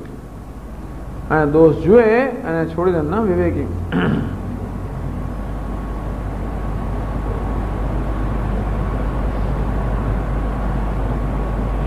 હવે શંકરાચાર્ય મહારાજ ક્વધસ્થ અને બદલે એક બીજું પાઠાંતર છે અને એનાથી બીજો સરસ અર્થ નીકળી શકે એમ છે, માટે બીજો પાઠ જે છે એની સમજ આપે છે. આગળ કહે છે ભાષ્યમાં, ક્વતદાસ્થ ઇતિ વા પાઠાંતરમ અસ્મિન પક્ષે ચ અક્ષરયોજના તેષુ પુત્રાદિષુ આસ્થા આસ્થિતિઃ તાત્પર્યેણ વર્તનમ યસ્ય સહ તદાસ્થઃ તતઃ અધિકતરમ પુરુષાર્થમ દુષ્પ્રાપમપી પ્રાપિપૈષુઃ ક્વ તદાસ્થો ભવે ન કશ્ચિત તદસારજ્ઞઃ તદર્થી સ્યાत् ઇત્યર્થઃ.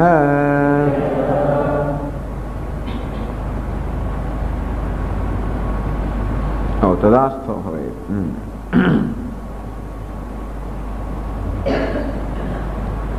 આમાં છે બધા તતઃ અધિકતરમ પુરુષાર્થ કશ્ચિત તદ અસારજ્ઞ તદર્થી સ્યાત તદ અસારજ્ઞ એમ પણ એક વધારે છે. એટલે ક્વ તદાસ્ત વા પાઠાંતરમ શંકરાચાર્ય મહારાજ કહે છે કે ક્વધસ્થ એને બદલે બીજો પણ પાઠ છે ક્વ તદાસ્થ, કે આ બધા પાઠાંતરનો અર્થ આપતા નથી હોતા. એવા પાઠાંતરના અર્થથી કંઈક બીજી વસ્તુ વધારે આ મંત્રનું કંઈક વધારે બીજી ગહનતા પણ જો વ્યક્ત થતી હોય તો એનો આવિર્ભાવ થતો હોય તો આપણને આપે. એટલે કે ક્વ તદાસ્ત તદાસ્ત તદ આસ્થ એ પણ સમાસ છે. તસ્મિન આસ્થ તસ્મિન આસમંતાત સ્થિત તદાસ્થ. અસ્મિન પક્ષે જ અક્ષર યોજના તદાસ્થ ક્વ તદાસ્થ એ પ્રકારનો પાઠ જો આપણે સ્વીકારીએ તો પછી અક્ષર યોજના અર્થાત આ શબ્દોનો અર્થ આ પ્રમાણે થાય. એટલે કે આ વાક્યોનો અર્થ આ પ્રમાણે થાય. તેષુ આસ્થિત તદાસ્થ.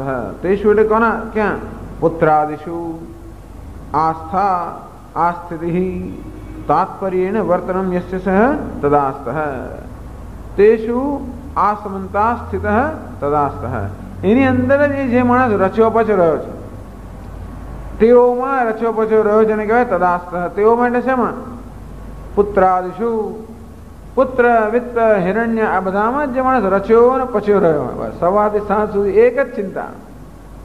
પુત્રનું શું છે એની બધી ચિંતાઓ, ધનનું શું છે તો એની ચિંતાઓ, ગાડી ઘોડાનું શું વગેરે જે કંઈ હોય એને બસ એ જ ચિંતાઓ.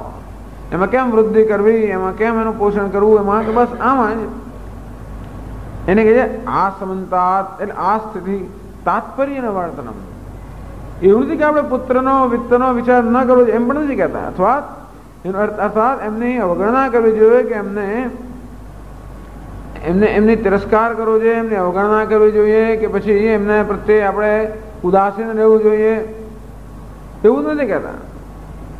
પરંતુ એ કહે છે કે તાત્પર્યેણ વર્તનમ યસ્ય સહ બસ તત્પરતા એ વિત્ત પુત્ર હિરણ્ય એ સિવાય જેના જેનો બીજું કંઈ છે જ નહીં. એને જ જે પર છે એને જ જે પરમ અયન અર્થાત એને જે પોતાનું પરમ ધ્યેય માને છે એમાં જ જીવનની સફળતા માને છે. તો જે વસ્તુ આપણા જીવનમાં મહત્વ બુદ્ધિ ધરાવતી હોય એનું આપણે ચિંતન કરતા હોઈએ અને જેની મહત્વ બુદ્ધિ આ વસ્તુમાં હોવાને કારણે બસ માત્ર એમાં જ જે રચ્યો પચ્યો હોય એને કહે છે તદાસ્થ.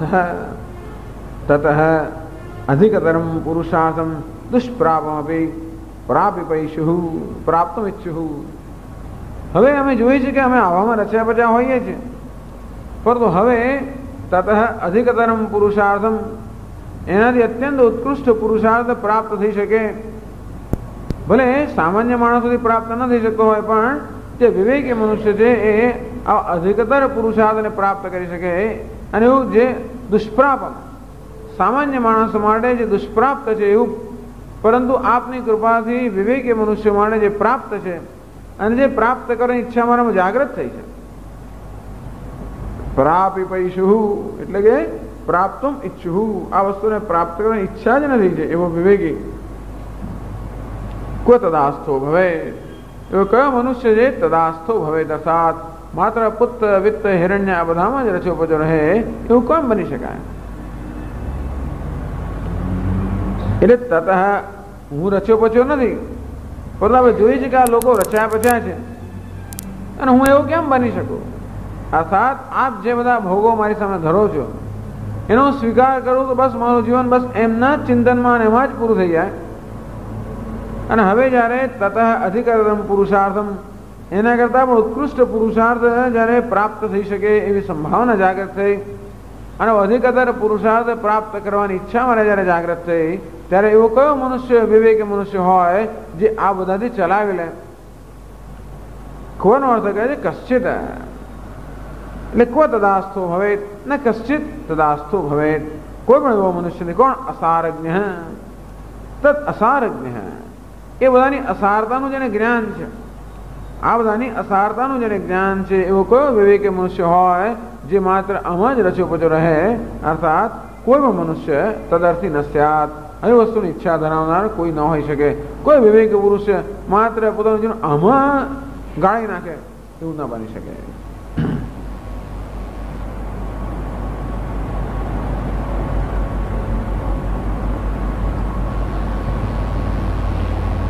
એ પ્રશ્ન પૂછે કે શા માટે, એમાં શું ખોટું છે? હવે તારી પાસે ઉત્કૃષ્ટ વસ્તુ હોય તોય પણ તું નિકૃષ્ટ કે અધમ વસ્તુ કેમ ના ચલાવી શકે? એટલે કે આગળ કહે છે શંકરાચાર્યની,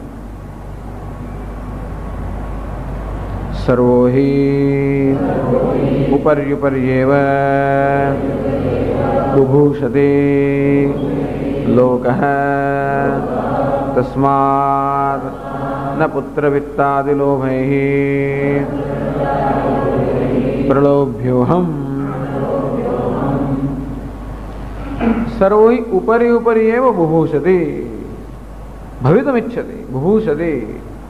અહીં કહે છે કે સર્વો હિ પ્રત્યેક પ્રાણી કે પ્રત્યેક મનુષ્ય ઉપરી ઉપરી હિ બુભૂષતિ ભવિતુમિચ્છતિ. દરેક મનુષ્ય ઉપર ને ઉપર જવા માંગતા હોય. આમ પ્રત્યેક મનુષ્ય પોતાની ઉન્નતિ જ કરવા માંગતો હોય. અનિત્યમ સુખમ લોકમ ઇમમ પ્રાપ્ય ભજસ્વમાં. ભગવાન કહે છે અર્જુનને, અનિત્યમ ઇમમ અસુખમ લોકમ પ્રાપ્ય. જો તે જે પ્રકારનો લોક અર્થાત આ મર્ત્યલોક કે મનુષ્ય જીવન જે પ્રાપ્ત કર્યું છે એ અનિત્ય છે, અસુખ છે. ભજસ્વમાં, તેથી હું નિત્ય આનંદ સ્વરૂપ છું, એનું તું ભજન કર. એ જીવનમાં ભજન કોનું કરવું છે? અર્થાત કઈ વસ્તુની પ્રાપ્તિ માટે સદા આપણે પ્રયત્નશીલ હોવું જોઈએ. ભગવાન કહે છે કે અનિત્ય છે, દુઃખમય છે, આ તો બધું તારી સમક્ષ છે જ, અને માટે ભજસ્વમાં, તું મારું ભજન કર. એટલે કહે છે સર્વોહી ઉપરી ઉપરી બુભૂષતિ. પ્રત્યેક મનુષ્ય હંમેશા વધારે ને વધારે ઉત્કૃષ્ટ સ્થિતિ પ્રાપ્ત કરવાની હંમેશા ઈચ્છા કરતો જ હોય છે. ભવિતુમ ઇચ્છતિ. અને હું પણ અત્યારે છું એના કરતા ઉત્કૃષ્ટ પરિસ્થિતિ પ્રાપ્ત કરવા ઈચ્છું, એ સમજી શકાય એવું છે. તસ્માત ન પુત્ર વિત્તાદિ લાભૈઃ પ્રલોભ્યોહમ. એકવાર આ જોયું છે પછી બીજાથી ના ચલાવે લે. હંમેશા બધાનો એવો સ્વભાવ જ છે કે સારી વસ્તુનો અનુભવ થયો હોય પછી કોઈ નાની ઊંચી કે એનાથી ઉતરતી વસ્તુ ન ચલાવે લે. પુત્ર વિત્તાદિ લાભૈઃ કે લોભૈઃ ન પ્રલોભ્યહમ. તેથી હે યમરાજા, મારામાં પુત્ર વિત્ત વગેરે લાભનું કોઈ પણ પ્રયોજન એટલે એવું પ્રલોભન આપને ઉત્પન્ન કરી શકો, એનાથી હું પ્રલોભ્ય નથી. બતાવે છે કે આ બધી વસ્તુ છે અને છતાં પણ એનો ત્યાગ કરી શકે છે. કશું ના હોય અને મનમાં ગણતરી કરી કરીને ત્યાગ કરે જુદી વાત છે. ના હોય તો ક્યારેક આપણી સમક્ષ ધરવામાં આવે તો આપણે ચલાયમાન થઈ જઈએ, પણ સમક્ષ છે અને છતાં પણ ત્યાગ કરવો આજ એટલે નિર્વિકારતાની બતાવે છે અને વૈરાગ્યની દ્રઢતા બતાવે છે. અંતેથી આગળ કહે છે કિંચ અપ્સરઃ પ્રમુખાન વર્ણરતિ પ્રમોદાન અનવસ્થિત રૂપતયા અભિધ્યાયન નિરૂપયન યથાવત અતિદીર્ઘે જીવિતે કો વિવેકી રમેત. કિંચ, અને આગળ આટલું પણ આ પણ છે, અપ્સરઃ પ્રમુખાન વર્ણરતિ પ્રમોદાન. વર્ણો ગીત, વર્ણ એટલે ગીત સંગીત, પછી રતિ એટલે ક્રીડા, અનેક પ્રકારની રમત ગમત વગેરે ક્રીડાઓ. પ્રમોદ એટલે આ ગીત અને ક્રીડાઓ બધામાં જન્મતા સુખને કહે છે પ્રમોદ. વર્ણરતિ પ્રમોદાન. માણસ હંમેશા આનો આ ચિંતન કરતો હોય, પ્રમોદનું ચિંતન કરે. પ્રમોદ એટલે આનંદ. શેમાં જન્મે? ક્રીડામાંથી જન્મે, ગીતમાંથી જન્મે, આ બધામાંથી જન્મે. તો પણ કેવાય છે અનવસ્થિત રૂપાન, અર્થાત જેનો સ્વભાવ કેવો છે અનવસ્થિત, અર્થાત જે અનિત્ય છે, અસ્થિર છે. અભિધ્યાયન નિરૂપયન એટલે કે આ વર્ણ રતિ પ્રમોદ આ બધી વસ્તુઓ જે છે અર્થાત સંગીત છે, અનેક ક્રીડાઓ છે અને આ બધા ઉપભોગો, એમાંથી જન્મતું સુખ, આ બધાનું અભિધ્યાયન એટલે નિરૂપયન, આ બધાનું નિરૂપણ કરતો કરતો હું એટલે આ બધાનું ધ્યાન હું કરી શકું છું. અભિતઃ ધ્યાયન ઉભયતઃ ઉત્પત્તિ નાશવત્વેન, કે આ બધી વસ્તુની ઉત્પત્તિ પણ છે અને નાશ પણ છે. આ રીતે એમની અસ્થિરતા, એમનું ધ્યાન કરતો કે એમનું આલોચન અથવા તો એ પ્રકારનું ચિંતન કરી શકનાર હું અતિ દીર્ઘે જીવિતે કો વિવેકી રમેતા, હું આ બધાનો સ્વભાવ જ્યારે જાણતો હોઉં ત્યારે માત્ર અત્યંત દીર્ઘ જીવન જે આમાં જ પસાર કરવાનું હોય એવા જીવનમાં કોણ રમણ કરવા ઈચ્છે, અર્થાત કોઈ પણ વિવેકી એવા જીવનમાં રમણ કરવા ઈચ્છે નહીં.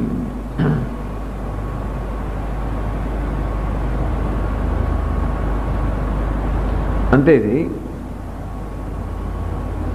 આગળ કહે છે ભાષ્યમાં 29મો મંત્ર પર કહે છે અતઃ વિહાય અનિત્યૈઃ કામૈઃ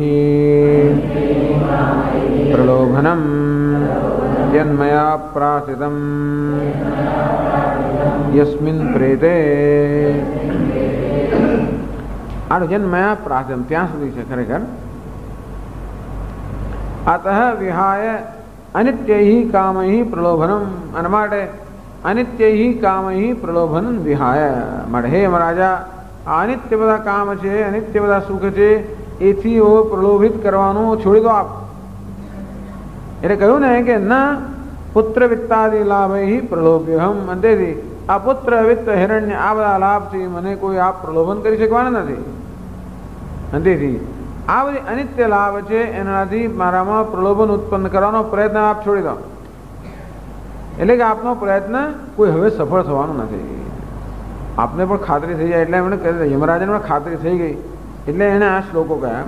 અને હવે 29મા મંત્રમાં કહે છે યસ્મિન ઇદમ વિચિકિત્સન્તિ મૃત્યો યત્સાંપરાયે મહતિ બ્રૂહિનસ્તદ યોયં વરો ગૂઢમનુપ્રવિષ્ટઃ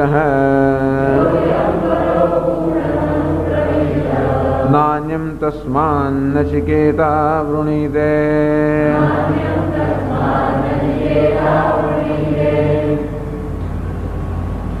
યસ્મિન ઇદમ વિચિકિત્સન્તિ મૃત્યો, હે મૃત્યો, હે મહારાજા, યત સાંપરાય મહતિ, યસ્મિન મહતિ સાંપરાય ઇદમ વિચિકિત્સન્તિ, જે આત્મતત્વના વિષયમાં આ બધા આ પ્રકારના સંશય જે છે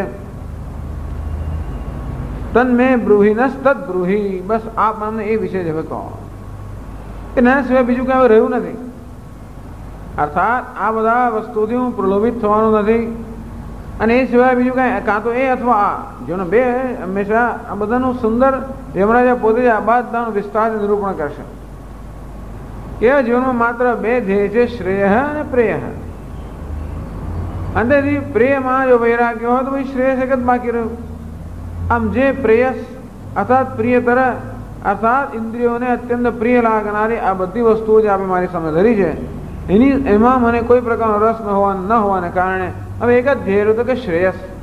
અંતેથી શ્રેયસાત મોક્ષના સાધનરૂપ આત્મજ્ઞાન છે એ જ આ એ વિશે આપ મને કહો.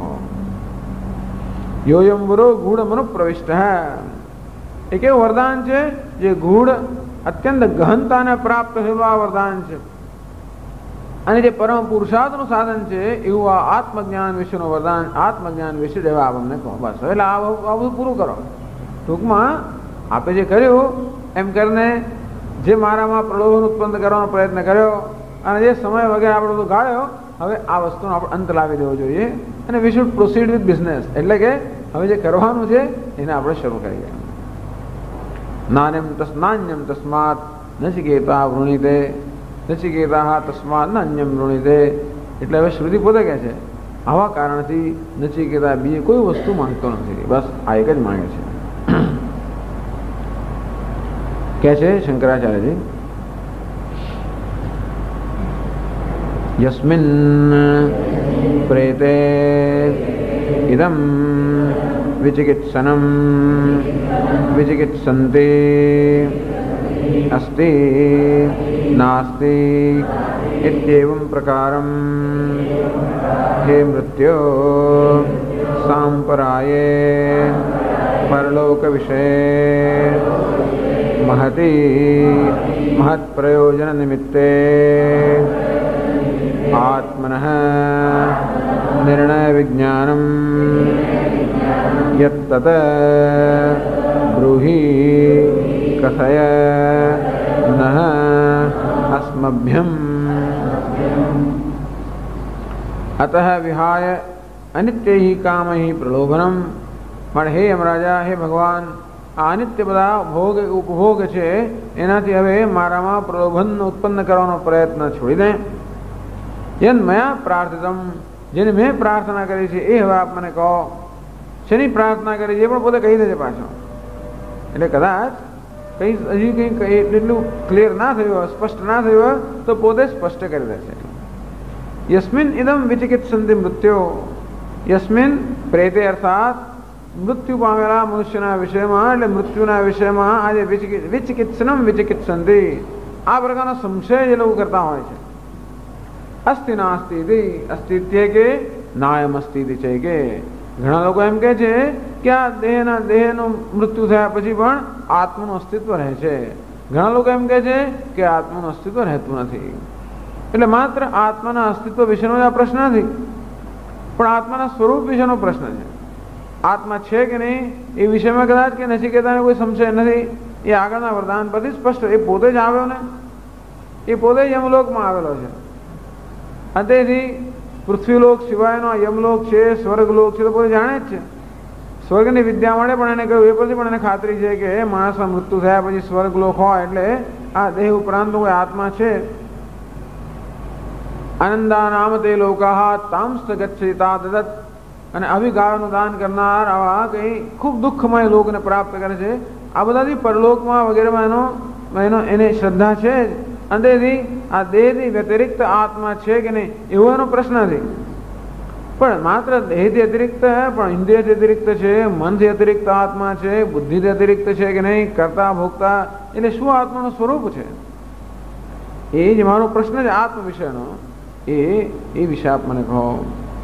ઇદમ વિચિકિત્સનમ વિચિકિત્સંતિ અસ્તિ નાસ્તિ એવમ પ્રકારમ, છે કે નહીં આ પ્રકારે જેના વિષયમાં આ બધા વિદ્વાન લોકો પણ સંશય કરતા હોય છે. કારણ કે પ્રત્યક્ષ કે અનુમાનનો વિષય નથી. નહીં તો વિદ્વાનો જાણી જાય, વૈજ્ઞાનિકો તરત જાણી જાય કે પરલોકનો વિષય છે કે નહીં. પણ વૈજ્ઞાનિકો પણ જાણી શકતા નથી. કારણ કે વૈજ્ઞાનનો અર્થ જે લોકો પોતાની પાસે ઇન્દ્રિય મન બુદ્ધિનું પ્રમાણ છે એનાથી જ્ઞાન પ્રાપ્ત કરવાનો પ્રયત્ન કરતા હોય એ લોકો ક્યારે ન જાણી શકે. કારણ કે આત્મા પ્રત્યક્ષ વિષય નથી, આત્મા અનુમાનનો પણ વિષય નથી. એ હોવાને કારણે ભલભલા એટલે વૈજ્ઞાનિકોને શંકા તો થાય કે છે કે નહીં. ભલે એ લોકો સ્વીકાર નહીં, કારણ કે એમનો સ્વભાવ છે, એમનો ધર્મ છે કે જે વસ્તુ આપણને પ્રત્યક્ષ ન જણાતી હોય કે જેના વિશે આપણે પ્રત્યક્ષ પુરાવો ન મળે એનો સ્વીકાર ન કરો. એવી એમને ટ્રેનિંગ છે. અને એવી ટ્રેનિંગ ના હોય તો કોઈ વૈજ્ઞાનિક બની જ ના શકે, તો બીજામાં ગૂંચવાઈ જાય. જે વસ્તુ પ્રત્યક્ષ નથી એનો સ્વીકાર મનમાં કરે તો સુપરસ્ટિશિયસ, પછી તો કલ્પનાના જગતમાં રાસ્તો થઈ જાય. એટલે આ લોકોને એવી ટ્રેનિંગ જ છે પહેલેથી કે જે વસ્તુ પ્રત્યક્ષ નથી કે અનુમાનનો વિષય ના બને એને સ્વીકારી જ ના શકાય. અને આત્મા પ્રત્યક્ષનો પણ વિષય નથી, અનુમાનનો પણ વિષય નથી. અંતેથી છતાં પોતાના જીવનમાં અનુભવ થતા હોય બધી કંઈ વિચાર તો આવે છે. એટલે આ વિષયમાં મહાપુરુષ એટલે વિદ્વાનો પણ જેમાં સંશય કરી રહ્યા છે. આવું જ છે. હે મૃત્યુ સાંપરાયનો અર્થ છે પરલોક વિષય. યમરાજા પણ આ વસ્તુ આગળ કહેવાના છે 6ઠ્ઠા મંત્રમાં. સાંપરાય પ્રતિભાતિ બાલમ.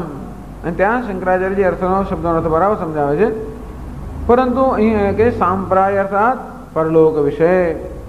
મહતી સાંપ્રાય, મહત પ્રયોજન નિમિત્તે મોક્ષાર્થે સાંપ્રાય. સાંપ્રાય અર્થાત જે પરલોકનો વિષય છે આત્મા, એ કહે છે મહત પ્રયોજન સિદ્ધ કરનારો છે. કોઈ આત્મા એ કોઈ સામાન્ય વસ્તુ નથી. જીવનનું મહત્તમ પ્રયોજન જ્યારે સિદ્ધ થાય આ પ્રકારનો જે વિષય છે. મહત પ્રયોજન નિમિત્તે આત્મન નિર્ણય વિજ્ઞાનમ યદ. આત્મા જે જીવનનું મહાનમાં મહાન પ્રયોજન સિદ્ધ કરે અર્થાત મોક્ષ પ્રાપ્ત કરાવે એ પ્રકારનો જે આ વિષય છે આત્મજ્ઞાન, એ આત્મા જેના વિષયમાં આ પ્રકારના સંશયો વર્તમાન વિદ્યમાન છે. તત આત્મન નિર્ણય વિજ્ઞાનમ. આત્મા છે કે નહીં અને હોય તેનું સ્વરૂપ કેવું છે એ પ્રકારનું નિર્ણય વિજ્ઞાન અર્થાત નિશ્ચિત વિજ્ઞાન જે છે. તત ન અસ્મભ્યમ બ્રૂહી. હે યમરાજા, હે ભગવાન, એ વિજ્ઞાન હવે એ જ્ઞાન આપ અમને પ્રદાન કરો.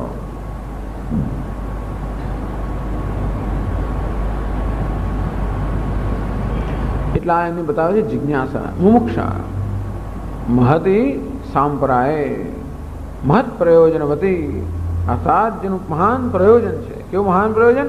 મોક્ષ એ જેનું પ્રયોજન છે, એવું જે આત્મજ્ઞાન છે, એના વિશે નિશ્ચિત વિજ્ઞાન ઉત્પન્ન થાય એ હવે આપ અમને કહો.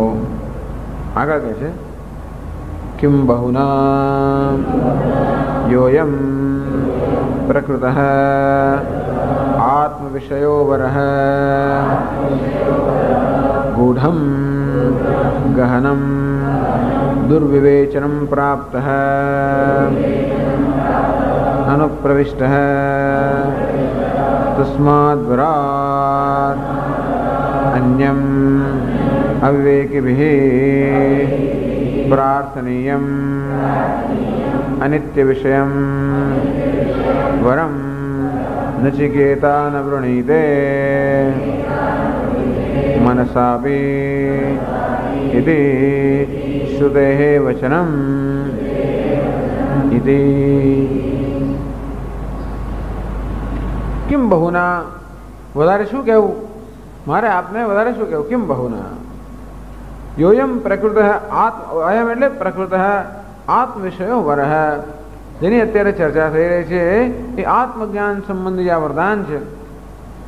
ગૂઢમ ગહનમ પ્રવિષ્ટ અનુપ્રવિષ્ટ, જે અત્યંત ગહનતાને પ્રાપ્ત થયો છે.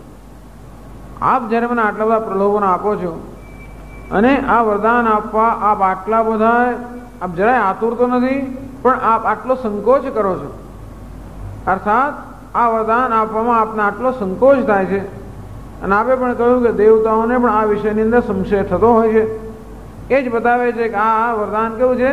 અત્યંત ગૂઢમ, અત્યંત ગહનતાને પ્રાપ્ત થયો છે. એટલે કે જેનું વિવેચન કરવું અત્યંત કઠિન છે. એ પ્રકારના એટલે કે જે દુર્વિવેચનમ પ્રાપ્ત, આમ સામાન્ય મનુષ્યો જેનું વિવેચન ન કરી શકે એ પ્રકારની સ્થિતિને પ્રાપ્ત થયો. અર્થાત આપના આ પ્રકારના વ્યવહારથી એવું ફલિત થયું કે આત્મજ્ઞાન જે છે, આત્મા જે વિષય છે એ કોઈ સરળતાથી વિવેચનને યોગ્ય વિષય નથી. અર્થાત જેનું વિવેચન કરવું અત્યંત કઠિન છે અને એટલા માટે ગહન છે, એટલા માટે ગૂઢ છે. સામાન્ય મનુષ્યને આનું જ્ઞાન તો નથી, પરંતુ સામાન્ય મનુષ્યને આ જ્ઞાનની ઈચ્છા સુદ્ધા થતી નથી. કારણ કે આ વરદાન કેવું છે અથવા આ વિષય કેવો છે? અત્યંત ગહન છે. એ સામાન્ય મનુષ્ય માટે વિવેચન યોગ્ય નથી.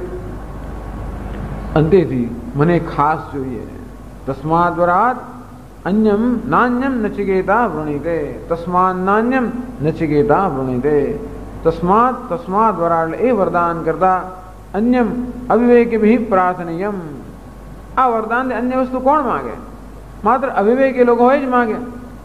જે અન્ય વસ્તુ એટલે વર્ણરતિ પ્રમોદાન, વિત્ત પુત્ર હિરણ્ય વગેરે પુત્ર આ જે માંગે અન્ય મનુષ્ય માંગતા હોય, અવિવેકી પુરુષો માંગણી કરતા હોય, એવું અનિત્ય વિષય. અને બધી વસ્તુ અનિત્ય છે, એક આત્મા જ નિત્ય છે. તદન્યત સર્વમ અનિત્યમ. આ અનિત્ય વસ્તુઓ જે છે જેની અવિવેકી લોકો જ પ્રાર્થના કરતા હોય. નચિકેતા ન વૃણીતે, એવું કોઈ વરદાન નચિકેતા માંગતો નથી. એવું નચિકેતા નથી કહેતો, એમ પણ કહી દે તો નચિકેતાને કંઈ નહીં જોઈએ. એવું ઘણા લોકો પોતાનું આમ ત્રીજા પુરુષમાં આમ એ તો ઘણી વાર આપણે બોલતા હોઈએ છીએ. પણ એ શંકરાચાર્ય કહે છે કે મનસા બી ન વૃણીતે, મનમાં પણ ન માગે. બહારથી તો ના માગે તો ના માગે, પણ મનમાં પણ ન માગે. ઘણી વાર આપણે બહારથી ન માગતા હોઈએ અને મનમાં ઘણી ઈચ્છાઓ કરતા હોઈએ, એવું નથી, પણ મનથી પણ ના માગે, સ્વપ્નમાં પણ ના માગે. નથી કહેતા તો આ વસ્તુ સ્વપ્નમાં પણ ના માગે. એવું કોણ કહે છે? શ્રુતેઃ વચનમ નચિકેતસમ વિષયીકૃત્ય અન્યસ્યાપી અધિકાર નિર્ણયાર્થમ સંવાદરહિતમ શ્રુતેઃ વચનમ તસ્માદ નાન્યમ નચિકેતા વૃણીતે. આ જે વાક્ય છે એ સંવાદનું વાક્ય નથી. અર્થાત આમ તો સંવાદ ચાલી રહ્યો છે યમરાજા અને નચિકેતા વચ્ચે. એકદમ શ્રુતિ એટલે કે આ ઉપનિષદ જે સંવાદ રિપોર્ટ કરી રહ્યા છે, એક જરાક સંવાદથી દૂર થઈને આપણને કહી દેશે આટલું. આમ સુરદાસજી ભગવાનની લીલાનું વર્ણન કરતા હોય એકદમ, અને ભૂલી જાય કે લીલાનું વર્ણન એ અંદર ભાગ બની જાય, તેમ અહીં શ્રુતિ આપણે સંવાદ જે છે એનો રિપોર્ટ આપી રહી છે. પણ ક્ષણભર એ સંવાદને ભૂલી જઈને એમાંથી જે બોધ લેવાનો છે એ આપણે કહે છે તસ્માદ નાન્યમ નચિકેતા વૃણીતે, કે નચિકેતા અર્થાત જે વિવેકી મનુષ્ય છે. અહીં નચિકેતાનો અર્થ થાય છે કોઈ વિવેકી, એટલે નચિકેતા સર્વ વિવેકી મનુષ્યનો પ્રતિનિધિ છે. અધિકાર નિર્ણયાર્થમ. એવું નથી કે આ માત્ર જ્ઞાન નચિકેતા માટે જ છે.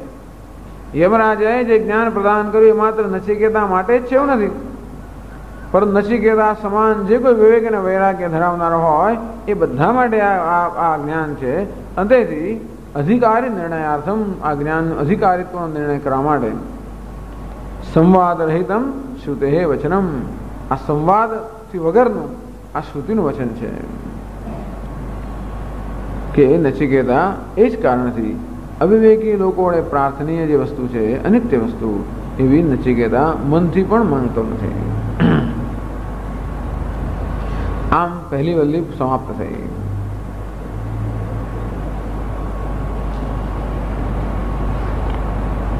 इति काठकोपनिषदि प्रथम अध्याय प्रथमावल्ली समाप्ता. काठकोपनिषदમાં કે કઠોપનિષદમાં પહેલા અધ્યાયમાં પહેલી વલ્લી, વલ્લી એટલે વેલ, આ 6 વેલ છે આમાં, એમને પહેલી વેલ પસાર થઈ. વેલ એટલે લતા, એટલે કલ્પલતા. કલ્પલતા અર્થાત આપણે જે સંકલ્પ की ઈચ્છા હોય એ પૂર્ણ કરવાનું સામર્થ્ય જેનો છે નામ કલ્પલતા. કે પ્રત્યેક અધ્યાય કે પ્રત્યેક વલ્લી નચિકેતાની છે એ મનુષ્યની સર્વ કામનાઓ પૂર્ણ કરવાની શક્તિ કે સામર્થ્ય ધરાવતી હોવાને કારણે એને વલ્લી કહેવામાં આવે છે. પ્રથમ વલ્લી સમાપ્ત થઈ.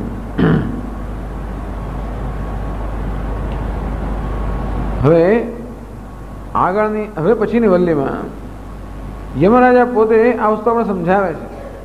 આ સંવાદમાં જે થયું અર્થાત આ નચિકેતાનો જે વિવેક અને વૈરાગ્યનું આવું પ્રદર્શન થયું, દ્રઢ વિવેક અને વૈરાગ્યનું જે પ્રદર્શન થયું, એની પાછળ કયા પ્રકારની વિચારધારા સમાયેલી હોય, કયા પ્રકારનો વિવેક નચિકેતાને હતો, કયા પ્રકારની વિચારધારા, એના કયા પ્રકારના વિચારો એના મનમાં ઉદ્ભવ્યા હશે, કઈ રીતે આ વિવેક કર્યો, એ બધું યમરાજા પોતે જ એનું વર્ણન કરે છે. અભ્યુદય નિશ્રેષ વિભાગ પ્રદર્શન એના યમરાજા પોતે જ આપણા જીવનનું બહુ સુંદર વિશ્લેષણ કરે છે કે જીવનમાં કેવા 2 પ્રકારના ધ્યેય હોય છે, અભ્યુદય અને નિશ્રેયસ. અભ્યુદય અર્થાત ભૌતિક સંપત્તિ, નિશ્રેયસ અર્થાત આધ્યાત્મિક સંપત્તિ. એક બાહ્ય સંપત્તિ, બીજી આંતરિક સંપત્તિ.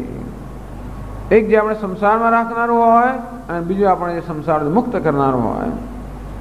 વિદ્યા અવિદ્યા વિભાગ પ્રદર્શન એના એક વિવેકનો વિષય છે, બીજો અવિવેકનો વિષય છે.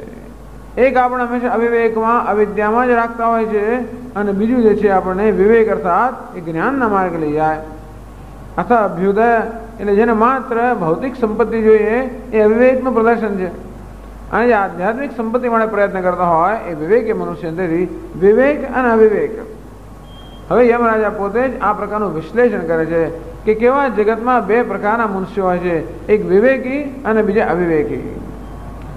તો એ વિવેકી છે કે અવિવેકી કેમ નક્કી થાય, જીવનમાં કયા પ્રકારની પસંદગી કરે છે એ બધું નક્કી થાય. વિભાગ પ્રદર્શન એને છે કેવલ વિદ્યા પ્રાર્થયા શિષ્યમ પ્રથમમ સ્તૌતી. અને વિદ્યા અને અવિદ્યા બંનેની શક્યતાઓ મનુષ્યને માટે હોય, પણ એ 2 શક્યતાઓમાં માત્ર વિદ્યાની પસંદગી કરી નચિકેતાએ, અને એટલા માટે યમરાજા નચિકેતાની સ્તુતિ કરે છે. કેટલા બધા શ્લોકોમાં યમરાજા પોતે નચિકેતાની પ્રશંસા, સ્તુતિ કરે એટલે પ્રશંસા કરે છે. એને પ્રોત્સાહિત કરવા માટે તો ખરા જ, જોડે જોડે એમના હૃદયની અંદર પણ એવો અહોભાવ જાગૃત થયો છે, એક એવો આશ્ચર્યમય આનંદ એમને થયો છે કે જે આનંદ પોતે પોતાના શિષ્યની પ્રશંસા કરાવવા દ્વારા વ્યક્ત કરે છે. કેટલા ખુશ થયા એમ કરીને એ પ્રકારનો જે વિવેક અને વૈરાગ્ય એનું મૂલ્ય અન્યમાં પણ ઉત્પન્ન થાય એ માટે જે કોઈ લોકો આ ઉપનિષદનો અભ્યાસ કરતા હોય એ લોકો જાણે કે આ પ્રશંસનીય વસ્તુ છે. જીવનમાં કઈ વસ્તુ પ્રશંસનીય છે? યમરાજા જેવા મહાન દેવતા અને મહાન આચાર્ય કઈ વસ્તુની પ્રશંસા કરે છે, કઈ વસ્તુને મહત્વ આપે છે. આમ નચિકેતાની પ્રશંસા હવેના મંત્રોમાં થાય છે. એ નચિકેતાની પ્રશંસા દ્વારા જીવનમાં વિવેક અને વૈરાગ્ય છે એની પ્રશંસા થાય છે. અને આમ કરીને આ બધા મંત્રોમાં યમરાજા વિવેક અને વૈરાગ્યની મહત્તા સ્થાપિત કરે છે, જેથી સામાન્ય મનુષ્યને પણ જીવનમાં એમના પ્રત્યે મહત્વ બુદ્ધિ જન્મે અને ધીમે ધીમે ધીમે આ ભોગમાંથી એ લોકોની બુદ્ધિ જે ધીમે ધીમે નિવૃત્ત થાય આ ભોગમાંથી એમની બુદ્ધિ નિવૃત્ત થાય અને યોગમાં કે જ્ઞાનમાં કે વિવેકમાં એમની બુદ્ધિ પ્રવૃત્ત થાય. એ માટે અહીં વિવેક અને વૈરાગ્યની પ્રશંસા કરવામાં આવી છે. કે પ્રશંસા નચિકેતાની પ્રશંસા દ્વારા, નચિકેતાની પ્રશંસા દ્વારા વિવેકની પ્રશંસા કરવામાં આવી છે. અને એ વિવેક એટલે શું? બે વસ્તુનો છૂટા પાડવા. વિવેકનો અર્થ બે વસ્તુનો છૂટા પાડવા. આમ ઘઉં ને ચોખા ભેગા થઈ ગયા હોય, છૂટા પડવાને શું કહે? વિવેક. તો બે વસ્તુ ભેગી થઈ ગઈ હોય અને ઘઉં ને ચોખા તો જાણે આપણે સરળતાથી જુદા પાડી શકીએ, પણ ચોખાની અંદર એ સફેદ પથ્થર હોય તો જલ્દીથી ના છૂટા પડે. અને તો એ પ્રકારનો વિવેક કરવા માટે આપણે વધારે સૂક્ષ્મતા જોઈએ. જેમ રિફાઇનરીમાં વિવેક કરે, જુદા જુદા દ્રવ્યો પેટ્રોલિયમમાં છૂટા પાડે, બધા એ સરળતાથી છૂટા ના પડી શકતા હોય તો એના માટે ખૂબ પ્રયત્ન કરવો પડે. અને તે રીતે જે વસ્તુ સરળતાથી છૂટી ના પડી શકતી હોય, બે ભેગી થઈ ગઈ હોય અને સરળતાથી જુદી ના પાડી શકાતી હોય, એમને જુદા પાડવા માટે ખૂબ સૂક્ષ્મતા જોઈએ. વિવેકનો અર્થ છે બંને છૂટા પાડવા. અને કઈ વસ્તુને છૂટા પાડવી? જે વસ્તુ આપણને જે સરળતાથી આપણે એમને જુદી ન જોઈ શકતા હોઈએ, જે બહારથી સરખી જ દેખાતી હોય પણ અંદરથી અત્યંત ભિન્ન હોય. આમ ચોખાની અંદર પેલા પથ્થર પડાવે સફેદ નાના કાંકરા, એ ચોખા જેવા જ દેખાતા હોય.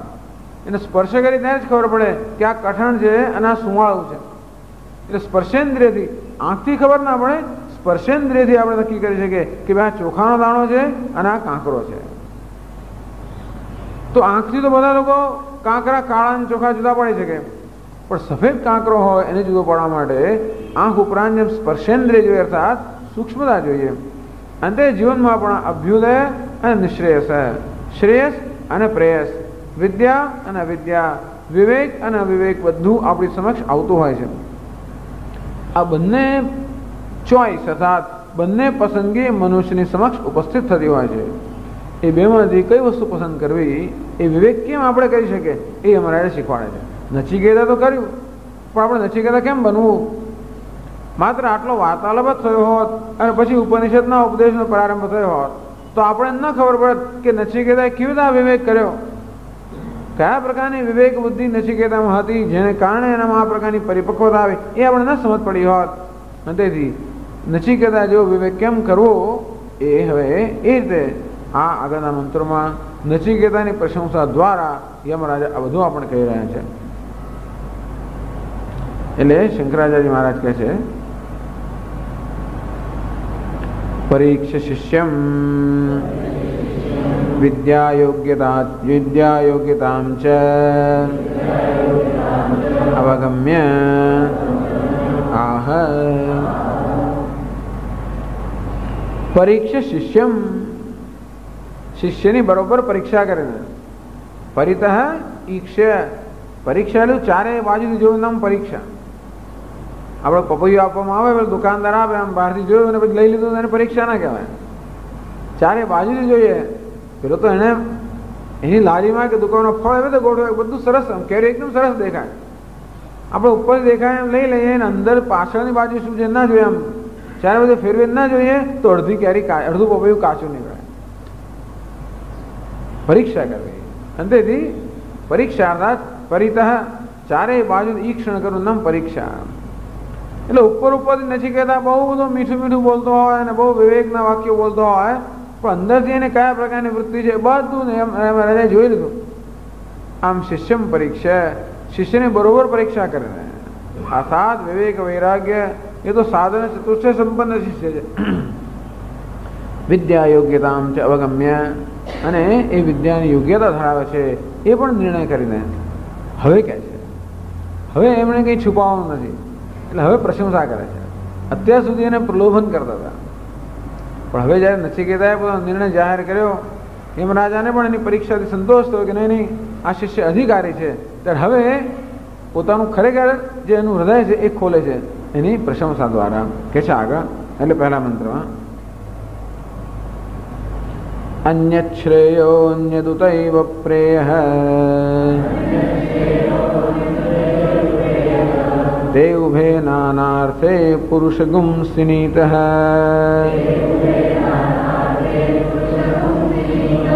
तयो श्रेय आददानस्य साधु भवति हीयतेऽर्थाद्यौ प्रेयो वृणीते